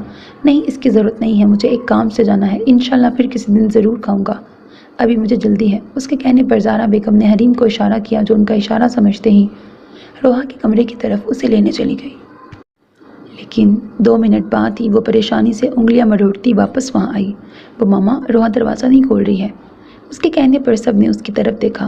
کمرے کی چابی کہاں ہے؟ سوال جہاں زیب کی طرف سے آیا تھا، جسے سن کر وہ تیزی سے کمرے کی چابی لینے کے لیے بھاگ گئی اور چابیاں لا کر احد کو دے دیں، لیکن احد کے دروازہ کھولتے ہی خالی کمرہ دیکھ کر سب پریشان ہو چکے تھے۔ روحا کہاں گئی؟ حریم نے واش روم کا دروازہ نوک کیا، لیکن اندر سے کوئی جواب نہیں ملا۔ اس نے دروازہ کھول کر دیکھا، واش روم خالی تھا۔ ان سب کے پریشان چہرے دیکھ کر وہ اپنے دونوں ہاتھ باندھ کر اطمینان سے دیوار سے ٹیک لگا کے کھڑا ہو گیا۔ حسین، روحا کہاں گئی ہے؟ زہرا بیگم نے پریشانی سے اپنے شوہر کو پکارا۔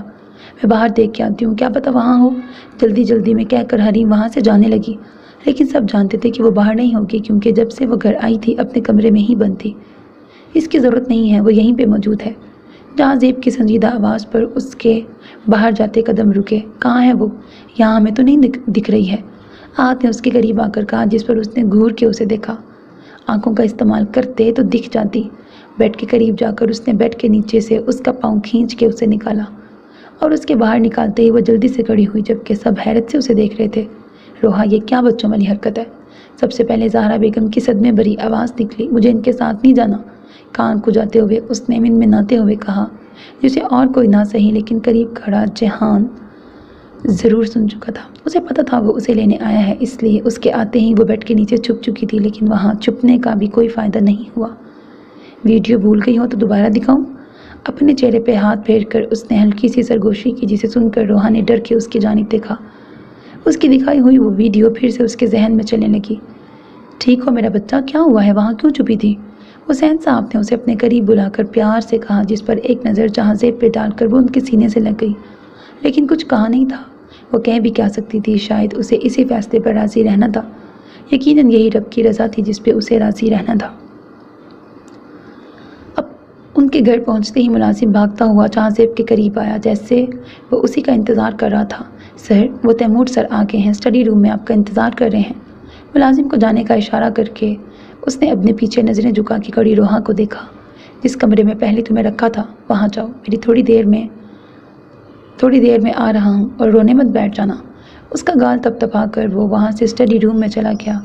اس خاموش ماحول میں وہ آرام سے اس کے دور جاتے جوتوں کی ٹک ٹک سن سکتی تھی، لیکن اس کمرے میں جانے کے بجائے وہ ملازم سے اسٹڈی کا راستہ پوچھ کر اس طرف چلی گئی، کیونکہ جہاں زیب بھی وہیں گیا تھا۔ اسٹڈی کے قریب پہنچتے ہی اس کے اندر سے کسی کے غصے سے چنگھاڑتی آواز سنائی دی، یہ کیا حرکت کی ہے تم نے؟ کیا کیا ہے میں نے؟ داد مجھے بتا چکا ہے، تو پوچھ کیوں رہے ہیں؟ تمہاری حرکت کے بارے میں جاننا چاہ رہا تھا۔ جانتے بھی ہو کیا کیا ہے تم نے؟ نکاح کیا ہے میں نے۔ نکاح ایسے ہوتا ہے جیسے تم نے کیا ہے؟ میرے خیال سے نکاح تو ایسے ہی ہوتا ہے، ایسے نہیں ہوتا کیا؟ اس کے پوچھنے پر تیمور صاحب نے بمشکل اپنے غصے کو ضبط کیا۔ تمہیں اندازہ نہیں ہے جہاں زیب، اگر یہ بات میڈیا پہ پھیلی تو کیا وبال طوفان مچ جائے گا۔ میری بلا سے مت جائے، آئی ڈونٹ کیئر۔ اس نے لاپرواہی سے شانے اچکا کے کہا، تمہاری یہی لاپرواہی مجھے بری لگتی ہے۔ نکاح کی مبارکباد دینے کی بجائے آپ مجھ پہ غصہ ہو رہے ہیں۔ یہی خیال کر لیجئے کہ آپ کی بہو باہر کھڑی ہے۔ اس کے کہنے پر تیمور صاحب کے ساتھ ساتھ باہر کھڑی روحا بھی چونکی۔ روح، اندر آ جاؤ، چھپنے کا کیا فائدہ، تمہارا سایہ دکھ رہا ہے۔ گہرا سانس لے کے وہ چھوٹے چھوٹے قدم لیے اندر کمرے میں چلی گئی، اور اسے دیکھتے ہی تیمور صاحب نے غصے سے جہان کو دیکھا۔ جہاں زیب، یہ تو تم سے بہت چھوٹی لگ رہی ہے۔ اتنی بھی چھوٹی نہیں ہے، صرف 13 سال کا فرق ہے۔ تو 13 سال کا فرق کم ہوتا ہے؟ بالکل، اس نے اطمینان سے جواب دیا۔ جب اس کا فون رنگ ہوا، اس نے پاکٹ سے موبائل نکال کر دیکھا جہاں انجان نمبر سے کال آ رہی تھی۔ اس کے لبوں پر مسکراہٹ دوڑ گئی، کیونکہ اسے پتہ تھا کہ یہ کال عبداللہ کی ہی طرف سے ہے۔ میں تھوڑی دیر میں آتا ہوں، کال اٹینڈ کر کے وہ باہر چلا گیا، جبکہ اب وہ نروس سی کبھی انگلیاں مروڑتی تو کبھی سامنے کھڑے اس شخص کو دیکھتی جس نے سفید شلوار پر سفید ہی کوٹ پہن رکھا تھا۔ بیٹھو یہاں۔ انہوں نے اشارے سے اسے اپنے سامنے بنے صوفے پر بیٹھنے کا اشارہ کیا اور اس سے باتیں کرنے لگے تاکہ وہ تھوڑی کمفرٹیبل ہو جائے، جو وہ تھوڑی ہی دیر میں ہو چکی تھی۔ یقیناً میرا بھیجا تحفہ تمہیں مل گیا ہوگا، چہرے پر دلکش مسکراہٹ سجائے اس نے فون پر دوسری طرف موجود عبداللہ سے کہا، اور وہ جو پہلے ہی آگ بگولا ہوا پڑا تھا اس کی آواز سن کے مزید طیش میں آ گیا۔ تمہیں اندازہ نہیں ہے تم نے کس سے ٹکر دی ہے۔ اب تک میں تمہیں نظر انداز کر رہا تھا، لیکن اب دیکھو میں تمہارے ساتھ کیا کرتا ہوں۔ دیکھ لیتا ہوں کتنا دم ہے تم میں، میرے ساتھ تم کیا کر سکتے ہو۔ اس نے اطمینان بھرے لہجے میں کہا، اتنے اطمینان سے کھڑے تم مجھ سے بات کر رہے ہو، لگتا ہے تم مجھے جانتے نہیں ہو۔ چٹکیوں میں تمہارے باپ کی بنائی ہوئی یہ عزت خاک میں ملا سکتا ہوں۔ اوہ نہیں، وہ تو تمہارا باپ ہے ہی نہیں۔ عبداللہ کے الفاظ سنتے ہی اس کی رگیں تن چکی تھیں۔ تمہارا باپ تو پتہ نہیں کون ہے، دنیا کے کس کونے میں چھپا ہوا ہے، زندہ بھی ہے یا نہیں۔ پہلے اسے ڈھونڈ کے مارو، پھر آگے مجھ سے لڑنا۔ دوسری طرف سے کال کٹ چکی تھی، لیکن وہ ابھی تک اسی طرح مضبوطی سے موبائل اپنے ہاتھ میں پکڑے کھڑا تھا۔ آنکھیں غصے سے سرخ ہو چکی تھیں۔ اس نے غصے میں اپنے موبائل کو دیوار پہ مارا، جبکہ پاس سے گزرتے ملازم نے ایک نظر اس کی اس حرکت پہ ڈالی اور وہاں سے چلا گیا۔ یہ ان کے لیے کوئی نئی بات نہیں تھی، یہ منظر انہیں ہر ہفتے یا مہینے میں دیکھنے کو ملتا تھا، کیونکہ جہاں زیب کاظمی کا سب سے زیادہ غصہ اپنے موبائل فون پر ہی نکلتا تھا۔ فون اس کا ٹوٹ چکا تھا اور شام کا گیا وہ رات کے 12 بجے تک بھی نہیں لوٹا تھا، اور یہی وجہ تیمور صاحب کی پریشانی میں اضافہ کر رہی تھی۔ وہ جانتے تھے کہ کسی میں اتنی ہمت نہیں تھی کہ جہاں زیب کاظمی کو کچھ کر سکے۔ اس کے دشمن ہر جگہ پھیلے ہوئے تھے، لیکن وہ اپنی حفاظت کرنا جانتا تھا۔ انہیں اتنی فکر ہوتی بھی نہیں اگر ملازم انہیں یہ نہیں بتاتا کہ وہ غصے سے گھر سے نکلا ہے۔ کتنی دیر سے وہ مسلسل ٹہلتے جا رہے تھے، لیکن وہ تھا کہ آ ہی نہیں رہا تھا۔ بڑھتا انتظار جب ختم ہوا، جب جہاں زیب کی گاڑی گھر میں داخل ہوئی، گہرا سانس لے کے وہ خود بھی باہر چلے گئے۔ جہان اب وہ لان میں رکھی کرسیوں میں سے ایک پہ بیٹھا ہوا تھا۔ کہاں گئے تھے تم؟ اس کے قریب جا کر وہ خود بھی ایک کرسی کھینچ کے بیٹھ گئے۔ ٹھنڈی ہوائیں ان دونوں کو چھو کے گزر رہی تھیں۔ ان کے پوچھنے پر اس نے اسی پوزیشن میں بیٹھے ہوئے جواب دیا، قبرستان گیا تھا ماں سے ملنے۔ اس کے کہنے پر وہ سمجھ چکے تھے کہ آج پھر کسی نے اسے گزرا وقت یاد کروایا ہے۔ کیونکہ جب بھی کوئی اس سے ماضی کی بات کرتا تھا وہ تبھی اپنی ماں کے پاس جاتا تھا۔ کسی نے کچھ کہا ہے جیہان؟ وہ جانتے تھے وہ کچھ نہیں بتائے گا، پھر بھی انہوں نے پوچھ لیا تھا۔ نہیں، روح کہاں ہے؟ کمرے میں ہے، بہت پیاری بچی ہے۔ اس کا ذکر کرتے ہی جیسے ان دونوں کا موڈ فریش ہو گیا تھا۔ اچھا، اسی پیاری بچی کی وجہ سے آپ غصہ ہوئے تھے؟ وہ تو وقتی تھا۔ اس کی بات انہوں نے ہوا میں اڑائی۔ چلو اندر کھانا کھاؤ۔ روح نے کھا لیا؟ ہاں کھا لیا، اب تم بھی کھا لو۔ نہیں مجھے بھوک نہیں ہے، میں بس آرام کروں گا، آپ بھی جا کے سو جائیں، گڈ نائٹ۔ اپنی جگہ سے اٹھ کر وہ کمرے میں چلا گیا، جبکہ تیمور صاحب اب بس اس سوچ میں گم تھے کہ یہ گزرا ہوا باب پھر کس نے ان کے بیٹے کے سامنے رکھ دیا ہے۔ وہ جو مزے سے ٹی وی دیکھ رہی تھی، اس کے کمرے میں داخل ہوتے ہی چہرے کی مسکراہٹ غائب ہو گئی۔ جہازیب نے ایک نظر ٹی وی کی طرف دیکھا جہاں کامیڈی ڈرامہ چل رہا تھا اور جا کے اس کے قریب صوفے پہ بیٹھ گیا۔ اس کے بیٹھتے ہی روحا وہاں سے اٹھ کر جانے لگی، جب اس کا ہاتھ پکڑ کر جہازیب نے اسے اپنی جانب کھینچ کر اسے اپنی گود میں بٹھا لیا۔ کہاں جا رہی ہو؟ وہ مجھے سونا ہے۔ بہت مزے آ رہے ہیں، شوہر گھر سے باہر تھا، اس کی فکر کرنے کی بجائے تم یہاں ڈرامے دیکھ رہی ہو۔ پلیز چھوڑیں۔ روحا نے اس کی گود سے اٹھنا چاہا لیکن اس کی گھورتی آنکھیں دیکھ کر خاموشی سے نظریں جھکا کے بیٹھی رہی۔ اس کی اس ادا پر جہازیب کو بے ساختہ اس پر پیار آیا۔ اس کا چہرہ اپنے قریب کر کے جہازیب نے اس کی گردن پر نرمی سے اپنے لب رکھ دیے۔ یہ کیا کر رہے ہیں؟ پلیز دور رہیں۔ اس کے مضبوط سینے پہ ہاتھ رکھ کر روحا نے اسے خود سے دور کرنا چاہا۔ جب اس کے اس حرکت پر جہازیب نے اپنا چہرہ اس کی گردن سے نکال کر اسے دیکھا، جہاں آنکھوں میں ناسمجھی کا تاثر لیے وہ اس سے ہی دیکھ رہی تھی۔ میں وہ کر رہا ہوں جو ایک شوہر اپنی بیوی کے ساتھ کرتا ہے۔ کیا کرتا ہے؟ تم میری سوچ سے زیادہ معصوم ہو اور میں چاہتا ہوں تم ہمیشہ ایسی ہی رہو۔ اس کے ماتھے پر اپنے لب رکھ کر اس نے روحا کی پیشانی کو اپنی پیشانی سے جوڑ دیا۔ بس اس بات کا دھیان رکھنا کہ جن جذبات کو میں نے دبایا ہوا ہے وہ باہر نہ نکلیں۔ تمہاری نازک جان میری شدتیں سہ نہیں پائے گی، اور اس طوفان کو مت جگانا جسے تم جھیل نہیں سکتی ہو۔ بات سمجھ آئی؟ ویسے تو اس کی کہی بات کا ایک لفظ بھی اسے سمجھ نہیں آیا تھا، لیکن اس کی گرفت سے نکلنے کے لیے اس نے جلدی اپنا سر اس بات میں ہلا دیا۔ ویری گڈ، اب جا کے سو جاؤ۔ اس کی آزادی دیتے ہی وہ بیڈ پر جا کر کمبل میں چھپ کر لیٹ گئی۔ اس کی اس حرکت کو دیکھتے ہی جہازیب کے لب مسکرا اٹھے۔ ٹی وی آف کر کے وہ چینج کرنے کے لیے اٹھ چکا تھا۔ چینج کرنے کے بعد اس کا ارادہ اب سونے کا تھا۔ کمبل ہٹا کے اس نے اپنی معصوم بیوی کو دیکھا جو سوئی تو نہیں تھی لیکن اس سے بچنے کے لیے اپنی آنکھیں بند کر کے سونے کا دکھاوا ضرور کر رہی تھی۔ بیڈ پہ لیٹ کر جہازیب نے روحا کو کمر سے تھاما اور اس کا نازک وجود خود پر لٹا لیا، جبکہ اس کی اس حرکت پر اس نے سٹ پٹا کر آنکھیں کھولیں۔ یہ کیا؟ اس نے اس کے اوپر سے اترنا چاہا لیکن اس سے پہلے ہی اس کی کمر پر اپنی گرفت سخت کر کے جہازیب اس کی اس حرکت کو روک چکا تھا۔ سو جاؤ۔ دیکھیں پلیز چھوڑیں مجھے، آپ ایسے نہیں سو پائیں گے۔ وہ اسے یہ نہیں کہہ سکی تھی کہ اس طرح کی پوزیشن میں وہ کمفرٹیبل ہو کے سو نہیں پائے گی۔ تمہیں اندازہ نہیں ہے اس طرح میں کتنا پرسکون ہو کے سوؤں گا۔ اب تم بھی سو جاؤ روح۔ اس کا سر اپنے سینے پر رکھ کر اس نے سائڈ ٹیبل پہ رکھا لیمپ آف کر دیا۔ کمرے میں موجود اس آخری روشنی کے بند ہوتے ہی کمرہ اندھیرے میں ڈوب گیا، جبکہ اس کے اس حرکت پر اس نے اس کے سینے پر رکھا سر دوبارہ اٹھایا۔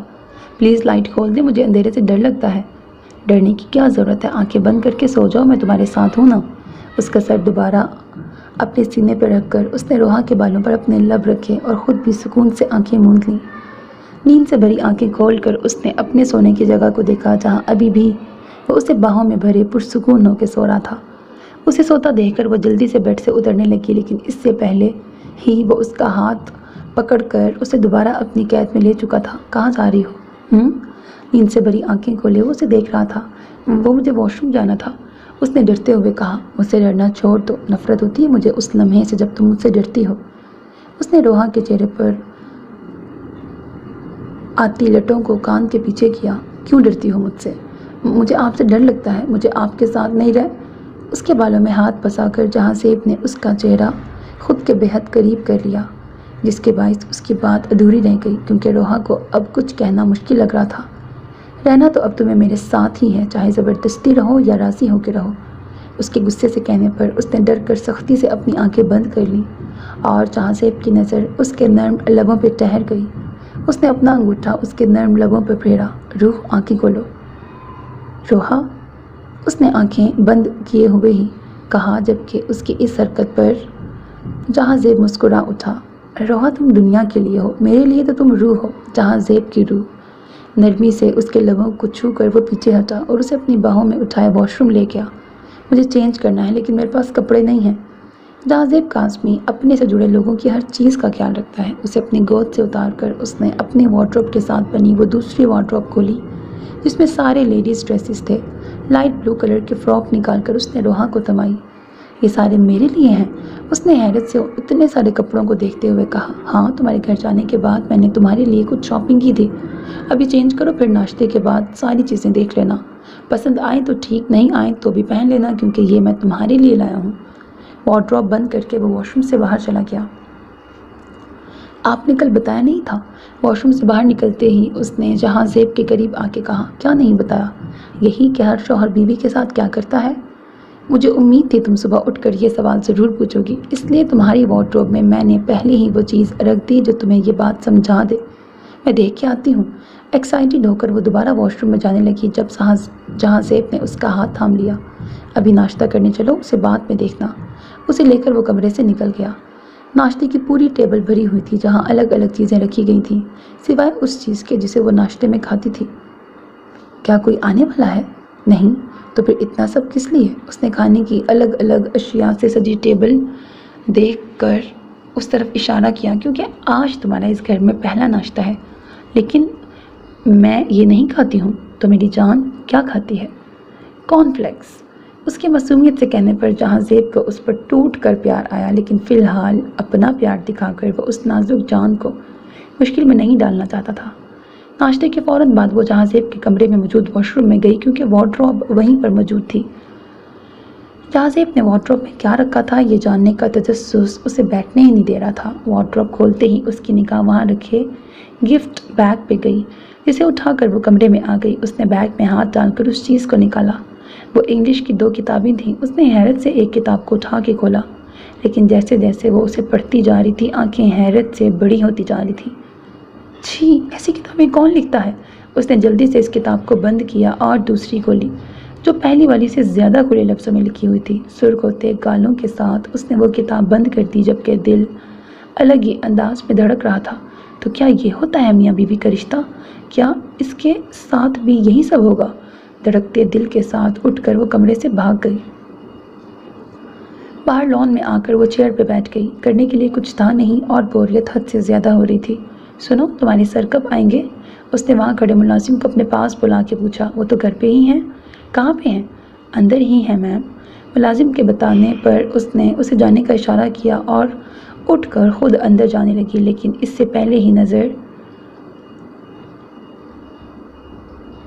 دوسری طرف بنے اس بڑے سے دروازے پہ گئی۔ ایک نظر باہر دروازے پہ کھڑے گارڈ پہ ڈال کر اس نے کمرے کا دروازہ کھولا جہاں نیچے جانے کے لیے سیڑھیاں بنائی ہوئی تھیں۔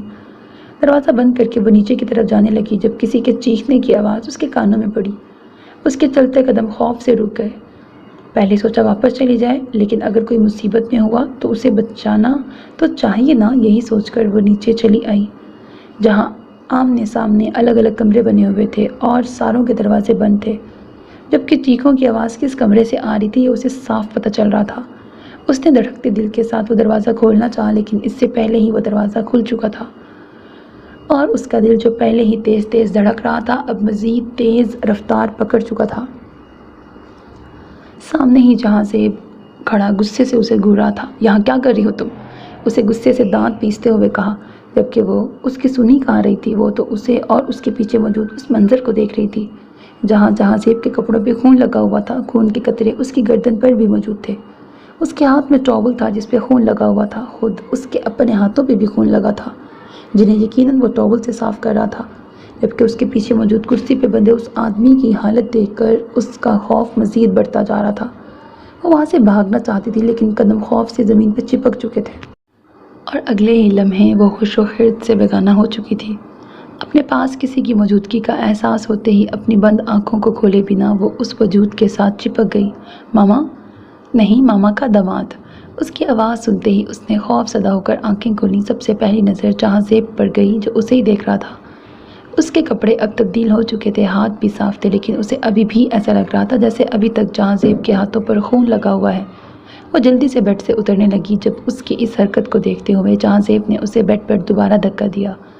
اور اس کے دونوں ہاتھ قید کر کے اس کے اوپر جھک گیا۔ کہاں جا رہی ہو؟ چھوڑے مجھے۔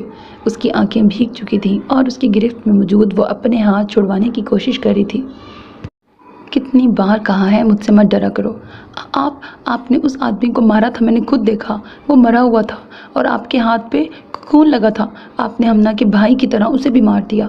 ہاں مار دیا میں نے اسے، کیونکہ میں ایک درندہ ہوں اور یہی میرا کام ہے۔ مجھے جانے دیں، میرے سامنے یہ بات مت بولا کرو۔ نہیں رہنا مجھے آپ کے ساتھ۔ اس کے آنسوؤں میں روانی آ چکی تھی۔ رہنا تو تمہیں میرے ساتھ ہی ہے، چاہے ساری زندگی تمہیں اس بیسٹ کے قید میں ہی رہنا پڑے۔ تم مجھ سے دور جا سکو گی، یہ بھول ہے تمہاری۔ ماتھے پر بل ڈالے اس نے روحا کو گھورتے ہوئے کہا، چھوڑے مجھے۔ اس کے دوبارہ وہی الفاظ دہرانے پر وہ شدت سے اس کے لبوں پر جھک گیا۔ تھوڑی دیر میں اپنی رکتی سانسوں کے باعث وہ نازک جان بحال ہو چکی تھی، لیکن کر کچھ بھی نہیں سکتی تھی، کیونکہ دونوں ہاتھ جہاں زیب کی قید میں تھے۔ آخر اس پر ترس کھا کر اس نے اس کی سانسوں کو آزاد کر دیا، لیکن اگلے ہی پل اس کی گردن پر جھک کر وہاں اپنا شدت سے بھرپور لمس چھوڑنے لگا۔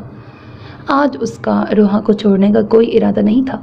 اس کی ہر طرح کی مزاحمت کو نظر انداز کر کے وہ اس پر جھکتا چلا گیا۔ اس کی طلب تھی جو ختم ہونے کا نام نہیں لے رہی تھی۔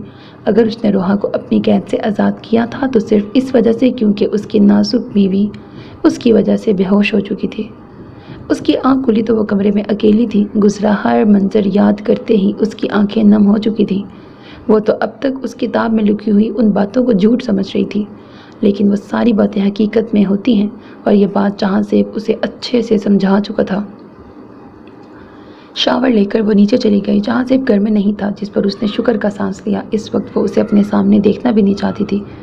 گھر آتے ہی اس نے ملازم سے روحا کے بارے میں پوچھا، جس پر اس نے بتایا کہ وہ اسٹڈی روم میں گئی تھی، لیکن وہ وہاں موجود نہیں تھی۔ اسے یہی لگا کہ وہ کمرے میں ہوگی، لیکن خالی کمرہ دیکھ کر اسے اچھی خاصی پریشانی ہو چکی تھی۔ لیکن یہ پریشانی زیادہ دیر تک نہیں رہی۔ اس کے ذہن میں وہ منظر چلنے لگا جب اس نے روحا کو بیڈ کے نیچے سے نکالا تھا۔ یہی بات سوچتے ہوئے وہ واپس اسٹڈی روم میں آیا، اور اس کا اندازہ ٹھیک تھا۔ وہ ٹیبل کے نیچے چھپی ہوئی تھی، یقیناً اس سے ہی۔ اس کا ہاتھ پکڑ کر اس نے اسے ٹیبل کے نیچے سے نکالا۔ یہاں بیٹھ کے کیا ہو رہا تھا؟ روحا نے اس کی بات کا جواب نہیں دیا۔ وہ اسی طرح نظریں جھکائی کھڑی تھی، جس پر گہرا سانس لے کے اس نے اسے ٹیبل پر بٹھایا اور خود اس کے سامنے صوفے پہ بیٹھ گیا۔ پلیز روح، تم مجھ سے ڈرا مت کرو۔ ہاں میں لوگوں کو مارتا ہوں کیونکہ میں ایک بیسٹ ہوں۔ آپ کیوں مارتے ہیں انہیں؟ کیونکہ وہ اسی لائق ہیں۔ میں صرف برے انسانوں کو مارتا ہوں جنہیں قانون سزا نہیں دیتا، انہیں میں سزا دیتا ہوں۔ جس مظلوم کے ساتھ ظلم ہوتا ہے میں اسے انصاف دلاتا ہوں۔ تم بتاؤ کیا یہ غلط ہے؟ اس کا چہرہ تھوڑی سے اوپر کر کے اس نے سوالیہ نظروں سے اسے دیکھا، جس پر کچھ سوچ کر اس نے اپنا سر نفی میں ہلا دیا۔ وہ غلط نہیں کہہ رہا تھا، وہ غلط نہیں کر رہا تھا۔ لیکن آپ نے ہمنا کے بھائی کو کیوں مارا؟ کیونکہ وہ بھی ایک برا انسان تھا۔ اب مجھے بتاؤ تم وہاں پر کیوں آئی تھی؟ میں بس دیکھ رہی تھی کہ یہاں کون سی جگہ ہے، پھر میں نے کسی کے چیخنے کی آواز سنی، مجھے لگا کوئی مصیبت میں ہے، اس لیے میں نیچے چلی گئی تھی۔ اگر کوئی مصیبت میں ہوتا بھی تو تم کیا کرتی؟ میں باہر کھڑے گارڈز کو آواز دیتی؟ تو اس سے بہتر نہیں تھا تم خود نیچے آنے کی بجائے گارڈز کو ہی بتا دیتی؟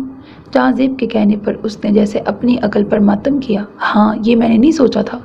خیر آج کے بعد تم وہاں نہیں جاؤ گی، وہ میری الگ دنیا ہے جسے میں تم سے دور رکھنا چاہتا ہوں، اور میں یہی چاہوں گا تم اس سے دور رہو اور میری بات کو سمجھو۔ لیکن آپ نے میرے ساتھ اچھا نہیں کیا تھا۔ اس کے منہ پھلا کر کہنے پر جہاں زیب مسکرا کر اٹھا۔ وہ جانتا تھا وہ کس بارے میں بات کر رہی ہے۔ میں نے کچھ غلط نہیں کیا تھا، بیوی ہو تم میری، اور جو میں نے کیا تھا وہ تو میں اب بھی دوبارہ کرنے کا ارادہ رکھتا ہوں۔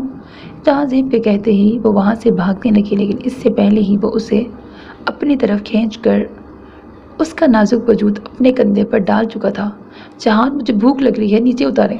روحا کے کہنے پر اس کے چہرے پر دلکش مسکراہٹ نمودار ہوئی، کیونکہ اس نے پہلی بار اس کے منہ سے اپنا نام سنا تھا۔ اس نے روحا کو نیچے اتارا اور نرمی سے اس کے لبوں پر جھک گیا۔ میری جان، میں جانتا ہوں میرے آنے سے پہلے تم اپنا پیٹ اچھے سے بھر چکی ہو، اس لیے یہ بہانہ مت بناؤ۔ اسے دوبارہ اپنی باہوں میں اٹھائے وہ اسے اپنے کمرے کی طرف لے گیا، جبکہ اسے پھر سے پہلے والے موڈ میں دیکھ کر روحا نے شرما کر اپنا چہرہ اس کے سینے میں چھپا لیا۔ اپنے کمرے کی کھڑکی سے وہ اس وقت باہر لان میں موجود سبزہ دیکھ رہے تھے، جبکہ ذہن کے داغے ماضی میں الجھے ہوئے تھے، جہاں ایک کے بعد ایک منظر آئے جا رہا تھا۔ تیمور، مجھے ڈر لگ رہا ہے۔ دلہن بنی عائشہ نے اپنا سر تیمور کے کندھے پر رکھا۔ تو محبت کرتے وجود آج ایک پاک بندھن میں بن چکے تھے۔ یونیورسٹی میں کی ہوئی دوستی ان کی محبت بن گئی۔ ان کا ارادہ پڑھائی کے بعد ہی شادی کرنے کا تھا اور اس پل کا ان دونوں کو بے صبری سے انتظار تھا، لیکن اب جب وہ وقت آ گیا تھا تو انہیں کہیں سے بھی اپنی بیوی کے چہرے پر وہ خوشی نہیں مل رہی تھی جو اس وقت کا ذکر کرتے ہی ہمیشہ اس کے چہرے پر آ جاتی تھی۔ کیوں ڈر لگ رہا ہے؟ میں نے ایک برا خواب دیکھا۔ میں نے دیکھا کہ میں آپ سے دور جا رہی ہوں۔ ظاہشہ، تم اپنے خواب کی وجہ سے ہمارا اتنا بڑا دن خراب کر رہی ہو۔ وہ بس ایک خواب ہی تو تھا، ٹوٹ گیا۔ اب اس خواب کے اثر سے باہر نکلو اور تھوڑا دھیان میری طرف بھی دو۔ اس کا چہرہ اپنے سامنے کر کے انہوں نے پیار بھری نظروں سے اپنی من چاہی بیوی کو دیکھا۔ تیمور، آپ ڈرائیونگ پہ فوکس کیجئے۔ ان کی نظروں سے گھبرا کر وہ پیچھے ہوئی، جس پر انہوں نے مسکراتے ہوئے سامنے دیکھا۔ منظر بدلا، جہاں پہلے رات تھی اب وہیں صبح ہو چکی تھی۔ انہیں بس اتنا یاد تھا کہ گاڑی کے سامنے کچھ آنے کی وجہ سے وہ پیڑ سے جا لگی اور سر اسٹیئرنگ سے زور سے لگنے کے باعث وہ بے ہوش ہو چکے تھے۔ جو چیز گاڑی کے سامنے آئی تھی وہ کیا تھی یہ انہیں یاد نہیں تھا۔ یاد تھا تو بس اتنا کہ وہ اپنی بیوی کے ساتھ موجود تھے۔ بیوی، ظاہشہ کا خیال آتے ہی گھبرا کے انہوں نے اس سیٹ کی طرف دیکھا جہاں پر پہلے ظاہشہ موجود تھی، لیکن اب وہاں ظاہشہ نہیں تھی، وہ جگہ خالی تھی۔ منظر بدلا، وہ بھاگتے ہوئے اپنی باہوں میں موجود اپنی ایک دن کی دلہن کو لے کر ہاسپٹل میں داخل ہوئے اور ڈاکٹر کو آواز دے کے جلدی سے اس کا ٹریٹمنٹ کرنے کو کہا۔ جس راستے پر وہ لوگ تھے وہیں سے تھوڑے فاصلے پر ایک جنگل ملا تھا جہاں سے انہیں اپنی بیوی اس حالت میں ملی کہ ان کا دل 1000 ٹکڑوں میں بٹ چکا تھا۔ 2 دن بعد ظاہشہ کو ہوش آیا تھا، لیکن اس کی زبان سے ایک لفظ نہیں نکلا تھا۔ ڈسچارج ہو کر گھر میں آنے کے بعد بھی وہ رونے کے سوا کچھ نہیں کرتی تھی، جبکہ تیمور کے پاس اب اس کے لیے کوئی تسلی بھرا جملہ بھی نہیں تھا۔ لیکن آخر کب تک وہ اسے ایسے ہی روتے ہوئے دیکھ سکتے تھے؟ ظاہشہ، اس کے قریب بیٹھ کر تیمور نے نرمی سے ظاہشہ کے آنسو صاف کیے۔ آپ مجھے چھوڑ دیں گے تیمور؟ اس کی بات سن کر تیمور نے حیرت سے اپنی جان سے عزیز بیوی کو دیکھا۔ نہیں، میں تمہیں نہیں چھوڑوں گا، تم جان ہو میری، میں کیسے تمہیں چھوڑ سکتا ہوں؟ آپ سچ میں مجھے نہیں چھوڑیں گے نا؟ نہیں ظاہشہ، بھول جاؤ ان گزرے لمحوں کو، ہم اپنی نئی زندگی بنائیں گے جہاں بس تم اور میں ہوں گے۔ تیمور نے اس کے بھیگے گال صاف کیے اور اسے اپنے سینے سے لگا لیا۔ لیکن یہ خوشی بھی عارضی تھی، کیونکہ تھوڑی ہی دیر بعد ظاہشہ کی طبیعت خراب ہونے پر جب وہ اسے ہاسپٹل لائے اور چیک اپ کے بعد جو خبر ان دونوں کو ملی وہ ان دونوں وجود کو ہی صدمے میں ڈال چکی تھی۔ ان دونوں نے ایک دوسرے سے کچھ نہیں کہا تھا، کہنے کے لیے شاید اب کچھ تھا ہی نہیں۔ گھر پہنچ کر بھی وہ دوسرے روم میں جا کے بند ہو چکے تھے۔ اپنی بیوی کو کسی بھی حال میں اپنا سکتے تھے، لیکن کیا ان میں اتنی ہمت تھی کہ اس بچے کو بھی اپناتے جس کے باپ کا بھی کچھ پتہ نہیں تھا؟ لیکن اس سب میں اس بچے کا کیا قصور؟ وہ تو معصوم تھا، جو ابھی اس دنیا میں آیا بھی نہیں تھا، جو اس دنیا کے ظالم لوگوں کو جانتا بھی نہیں تھا۔ بھلا اس سے کیسی نفرت؟ لیکن یہ ان کی سوچ تھی، ان کی بیوی کی سوچ کچھ اور تھی۔ اسے نہ تو اب یہ زندگی چاہیے تھی، نہ ہی یہ اولاد۔ اگر تیمور صحیح وقت پر اس کے پاس نہ پہنچتے تو نہ جانے وہ کیا کچھ کر چکی ہوتی۔ اس کی حالت کچھ دیر پہلے تھوڑی سنبھلی تھی، وہ اب پھر سے خراب ہو چکی تھی۔ ظاہشہ، کیوں اس بچے کو نقصان پہنچانا چاہتی ہو؟ یہ معصوم ہے، تمہارے ساتھ جو کچھ بھی ہوا اس میں اس کا کیا قصور ہے؟ یہ معصوم نہیں ہے، اس نے میری زندگی برباد کی ہے، نہیں چاہیے مجھے یہ، اس نے چیختے ہوئے کہا اور کمرے میں رکھا سارا سامان پھینک دیا۔ وہ جان بوجھ کے ایسی حرکتیں کرتی تھی جس سے اس کے اندر پلتے اس وجود کا خاتمہ ہو جائے، لیکن تیمور اس کا ہر طرح سے خیال رکھتے تھے۔ گھر میں وہ ہر وقت ظاہشہ کے ساتھ رہتے، جبکہ باہر جاتے وقت ملازمہ کو مسلسل اس کے پاس ٹھہرنے کا حکم دے کے جاتے۔ وہ نہ تو اپنی بیوی کو کچھ ہونے دینا چاہتے تھے، نہ اس معصوم بچے کو، لیکن زندگی اور موت اللہ کے ہاتھ میں ہے، وہ جسے چاہے زندہ رکھے اور جسے موت دے دے۔ جس معصوم بچے کو وہ مارنا چاہتی تھی وہ دنیا میں آ چکا تھا، لیکن ظاہشہ کی خود کی حالت بہت خراب تھی، جس کے باعث وہ چند دن سے زیادہ زندہ نہیں رہ سکی۔ لیکن ان چند دنوں میں بھی اس نے اپنے بیٹے کی شکل تک نہیں دیکھی تھی، کیونکہ اسے اس بچے سے نفرت تھی۔ اپنی بیوی کا غم ان کے لیے بہت بڑا تھا، لیکن انہیں ہمت کرنی تھی اپنے لیے، اس بچے کے لیے جسے وہ اپنا بنا چکے تھے۔ جہاں زیب کے سمجھدار ہوتے ہی وہ اسے ساری باتیں بتا چکے تھے جو اس کی ماں کے ساتھ ہوئی تھیں، سوائے اس کے کہ اس کی ماں اس سے کتنی نفرت کرتی تھی۔ یہ بات وہ اسے کبھی نہیں بتا پائے اور نہ ہی بتانا چاہتے تھے۔ ہر طرف یہی سب باتیں دیکھ کر یہی ہوتا ظلم، جہاں زیب قاسمی کو بیسٹ بنا چکا تھا۔ وہ اپنی ماں کا بدلہ تو نہیں لے سکا، لیکن ان سب کا تو لے سکتا تھا جو اس کے سامنے یہ ظلم کر رہے تھے، اور اس نے ایسا ہی کیا۔ اسے جب بھی یہ بات پتہ چلتی کہ کسی کے ساتھ ظلم کرنے والا کوئی بھی شخص ایسے کھلے عام گھوم رہا ہے تو وہ خود اسے سزا دیتا، کیونکہ بقول جہاں زیب کے وہ سب اسی لائق تھے۔ کالج کے گیٹ پر کھڑی وہ اس وقت داد کا انتظار کر رہی تھی۔ آج نئے کالج میں اس کا پہلا دن تھا۔ جہاں زیب اس کا کالج تبدیل کروا چکا تھا، کیونکہ بھلے وہ اسے یہ بات سمجھا چکا تھا کہ زین ایک برا انسان ہے، پر پھر بھی اگر وہ اسی کالج میں ہمنا کے ساتھ رہتی تو یہ بات وہ زیادہ دیر تک اپنے اندر نہیں رکھ سکتی تھی کہ اس کے بھائی کو کس نے مارا تھا۔ یہ جہاں زیب کا ہی آرڈر تھا کہ جب تک داد یا اس کے خود کے علاوہ اسے کوئی لینے نہیں آ جاتا وہ کالج میں ہی رہے گی، لیکن اس کی یہ بات شاید وہ سن کر بھی بھول چکی تھی۔ ٹارچر سیل میں اس وقت وہ اپنے سامنے بندے شخص کی خاطر تواضع کر رہا تھا جب پیچھے کھڑے داد نے اسے پکارا، جس پر اس نے گھور کے اسے دیکھا، کیونکہ اپنے کام کے دوران کسی کو اسے ٹوکنا بالکل بھی پسند نہیں تھا۔ سر، عبداللہ کی کال آ رہی ہے۔ اس نے اپنے ہاتھ میں موجود جہاں زیب کا فون اس کی طرف بڑھایا۔ اس فضول کام کے لیے تم نے مجھے روکا؟ تولیے سے اپنے خونی ہاتھ صاف کر کے اس نے اس کے ہاتھ سے موبائل لے کے کال پک کی۔ کیا مسئلہ ہے؟ تمہاری بیوی تم سے بہت چھوٹی نہیں ہے؟ لیکن ماننا پڑے گا، ہے بہت پیاری، دکھنے میں ہی کتنی معصوم لگ رہی ہے۔ اس کی بات سن کے موبائل پر اس کی گرفت سخت ہو چکی تھی۔ اپنی بکواس بند کرو، میں تو بس تمہاری بیوی کی تعریف کر رہا تھا، اگر تمہیں اچھا نہیں لگا تو دوبارہ نہیں کہوں گا۔ خباثت سے ہنستے ہوئے اس نے کال کاٹ دی، جبکہ جہاں زیب کے چہرے کی سختی دیکھ کر داد کو کچھ غلط ہونے کا اندازہ ہو گیا تھا۔ سر، سب ٹھیک ہے؟ روح کہاں ہے؟ تم اسے لینے نہیں گئے؟ سر، وہ آپ نے اسے لانے کے لیے کہا تھا تو میں نے اپنی جگہ ڈرائیور کو بھیج دیا تھا۔ اس نے کرسی پہ بندھے اس ادمرے شخص کی جانب اشارہ کیا۔ میں نے تم سے کیا کہا تھا داد؟ اس کی ذمہ داری تمہیں دی تھی۔ اس نے غصے سے اپنے ہاتھ میں موجود فون دیوار پر مارا، باہر نکل گیا، جبکہ داد اب بس یہ دعا کر رہا تھا کہ کوئی بڑی بات نہ ہو، ورنہ کل اس کرسی پر اسے ہونا تھا۔ دھاڑ کی آواز کے ساتھ دروازہ کھول کر وہ اندر داخل ہوا، جہاں عبداللہ اطمینان سے کرسی پہ بیٹھا یقیناً اسی کا منتظر تھا۔ آ جاؤ، میں تمہارا ہی انتظار کر رہا تھا۔ اس کی بات کا جواب دیے بنا جہاں زیب نے اس کا گریبان پکڑ کر اسے کرسی سے اٹھایا۔ جب پاس کھڑے اس کے ملازم جہاں زیب کی طرف بڑھنے لگے، لیکن عبداللہ اپنا ہاتھ اٹھا کے انہیں روک چکا تھا۔ میری بیوی کہاں ہے؟ بیسٹ ہو تم، ساری دنیا کی خبر رکھتے ہو، یہ نہیں جانتے تمہاری بیوی کہاں ہے؟ اس کے کہا لگانے پر جہاں زیب نے زوردار مکہ اس کے چہرے پر مارا، جس سے ملازم جو عبداللہ کے کہنے پر رکے تھے وہ تیزی سے جہاں زیب کی طرف بڑھے، لیکن غصے میں بے قابو ہوتا وہ وہاں موجود ہر شخص کو ڈھیر کر چکا تھا۔ اس وقت اس کے سر پر جنون سوار تھا۔ عبداللہ، آخری بار پوچھ رہا ہوں، میری بیوی کہاں ہے؟ اس کے گرانے پر عبداللہ نے اسے وہ جگہ بتا دی، جس جگہ پر میں نے تمہاری بیوی کو رکھا ہے وہاں ایک بام فٹ ہے جو 10 منٹ میں پھٹ جائے گا۔ بچا سکتے ہو تو بچا لو اپنی بیوی کو۔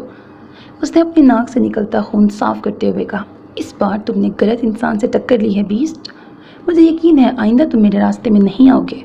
اس کی بات کو نظر انداز کر کے وہ تیز تیز قدموں سے باہر نکل گیا۔ جس جگہ روحا موجود تھی وہاں پہنچنے میں اسے 25 منٹ لگنے تھے، جبکہ اگر واقعی میں اس جگہ بام فٹ تھا تو اسے بلاسٹ ہونے میں صرف 10 منٹ باقی تھے۔ تیز ڈرائیونگ کر کے بھی وہ وہاں وقت پر نہیں پہنچ سکتا تھا، لیکن کوئی اور ضرور تھا جو وہاں وقت پر پہنچ سکتا تھا۔ اس نے گاڑی میں بیٹھ کر اسے سٹارٹ کیا اور جیب سے موبائل نکال کے کال ملائی۔ اپنا موبائل وہ توڑ چکا تھا، لیکن یہ کام وہ ہر ہفتے یا مہینے میں کرتا تھا، اس لیے ایکسٹرا فون اس کے پاس ہمیشہ رہتا تھا۔ ہیلو، کال اٹھاتے ہی دوسری طرف سے بھاری گمبھیر آواز گونجی۔ ہیلو مہراب، مجھے تمہاری مدد چاہیے۔ کیا بات ہے، بیسٹ کو میری مدد چاہیے؟ مہراب پلیز۔ کیا ہوا ہے جہان؟ اس کے پوچھنے پر جہاں زیب نے اسے مختصر سی ہر بات بتا دی۔ مجھے تمہاری مدد چاہیے، ویسے بھی جس جگہ روح موجود ہے وہاں سے پولیس اسٹیشن قریب ہے، تم فکر مت کرو، میں سب سنبھال لوں گا۔ کال کاٹ کر وہ پولیس اسٹیشن سے باہر نکل گیا، جبکہ جہاں زیب نے گاڑی کی رفتار مزید تیز کر دی۔ وہاں پہنچتے ہی اس کی نظر گارڈز پر گئی جو زخمی حالت میں زمین پہ پڑے تھے۔ ان کی یہ حالت یقیناً مہراب نے ہی کی تھی۔ مہراب، ادھر میرے بھائی۔ پیچھے سے آتی آواز پر اس نے مڑ کر دیکھا، جہاں بھوری آنکھوں والا وہ خوبرو مرد پولیس یونیفارم میں کھڑا اسی کی طرف دیکھ رہا تھا۔ تمہارا ہی انتظار کر رہا تھا۔ روح کہاں ہے؟ اس نے بے چینی سے پوچھا، جس پر اس نے اندر بنے اس چھوٹے سے کمرے کی جانب اشارہ کیا۔ جہاں زیب بھاگ کر اس کمرے میں داخل ہوا، جہاں ہر طرف مٹی تھی، ایسا لگ رہا تھا جیسے اس کی کتنے وقت سے صفائی نہیں ہوئی تھی۔ کرسی کے ساتھ رسی زمین پر گری پڑی تھی، جبکہ ٹیبل پر روحا کا بے ہوش وجود پڑا تھا۔ اس کے قریب جا کر جہاں زیب نے اسے اپنے سینے سے لگا لیا۔ اس کی کلائیاں زخمی ہو رہی تھیں، شاید رسی ٹائٹ سے باندھنے کی وجہ سے ماتھے پر بھی چوٹ لگی ہوئی تھی، جیسے اس کا سر کسی چیز سے ٹکرایا ہو۔ یہ بے ہوش کیوں ہے مہراب؟ اور کچھ نہیں ہوا جہاں زیب، ریلیکس، شاید ڈر کی وجہ سے بے ہوش ہوئی ہیں، اور ہاں، اس جگہ پر بوم فٹ تھا۔ تھوڑی بہت مار پڑنے پر گارڈ نے بتا دیا کہ وہ کہاں موجود ہے اور ہم نے اسے ڈیفیوز کر دیا ہے۔ اس کے کہنے پر جہاں زیب نے سکون بھرا سانس لے کے اپنی آنکھیں بند کر کے روحا کو مزید سختی سے خود میں قید کر لیا۔ تھینک یو یار، میں تمہارا شکریہ کیسے ادا کروں؟ اپنا شکریہ اپنے پاس رکھو اور تم انہیں میرے گھر لے کے چلو، زیادہ دور نہیں ہے، میں نے ڈاکٹر کو کال کی ہے، وہاں پر پہنچنے والی ہوں گی۔ اس کے کہنے پر جہاں زیب نے اپنا سر ہلا کر روحا کو اپنی باہوں میں اٹھایا اور اسے لے کے باہر کی طرف چلا گیا۔ ڈاکٹر اس کا چیک اپ کر کے جا چکی تھی، وہ صرف ڈر کی وجہ سے بے ہوش ہوئی تھی اور کچھ دیر میں اسے ہوش آ جانا تھا، جبکہ اس کے زخم بھی صاف کر دیے گئے تھے۔ روحا کو آنٹی بریکٹ محراب کی والدہ کے پاس چھوڑ کر وہ کمرے سے باہر نکل کر داد کا نمبر ملانے لگا جو پہلی ہی بیل پر اٹھا لیا گیا تھا۔ جی سر، میم ٹھیک ہے؟ میرا کام کر دیا؟ جی سر، ہو گیا۔ اور اس کی مزید کوئی بات سنے بنا اس نے کال کاٹ دی۔ اس وقت اسے داد پر بے انتہا غصہ آ رہا تھا، جس کی لاپرواہی سے اس کی بیوی مرتے مرتے بچی تھی۔ اگر داد اس وقت اس کے سامنے ہوتا تو وہ اسے جان سے مارنے سے بھی گریز نہ کرتا۔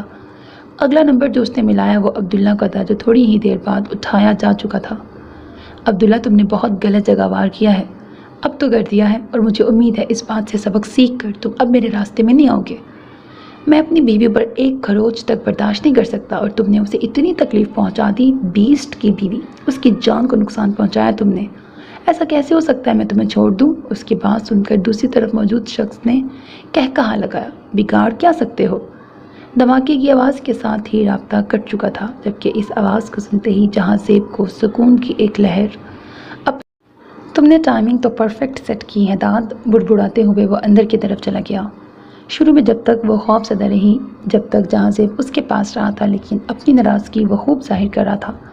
شروع میں وہ اتنی خوف زدہ تھی کہ اس کی خفگی کو نوٹ نہیں کر پائی، لیکن اب اس کا رویہ روحا کو بری طرح چبھ رہا تھا۔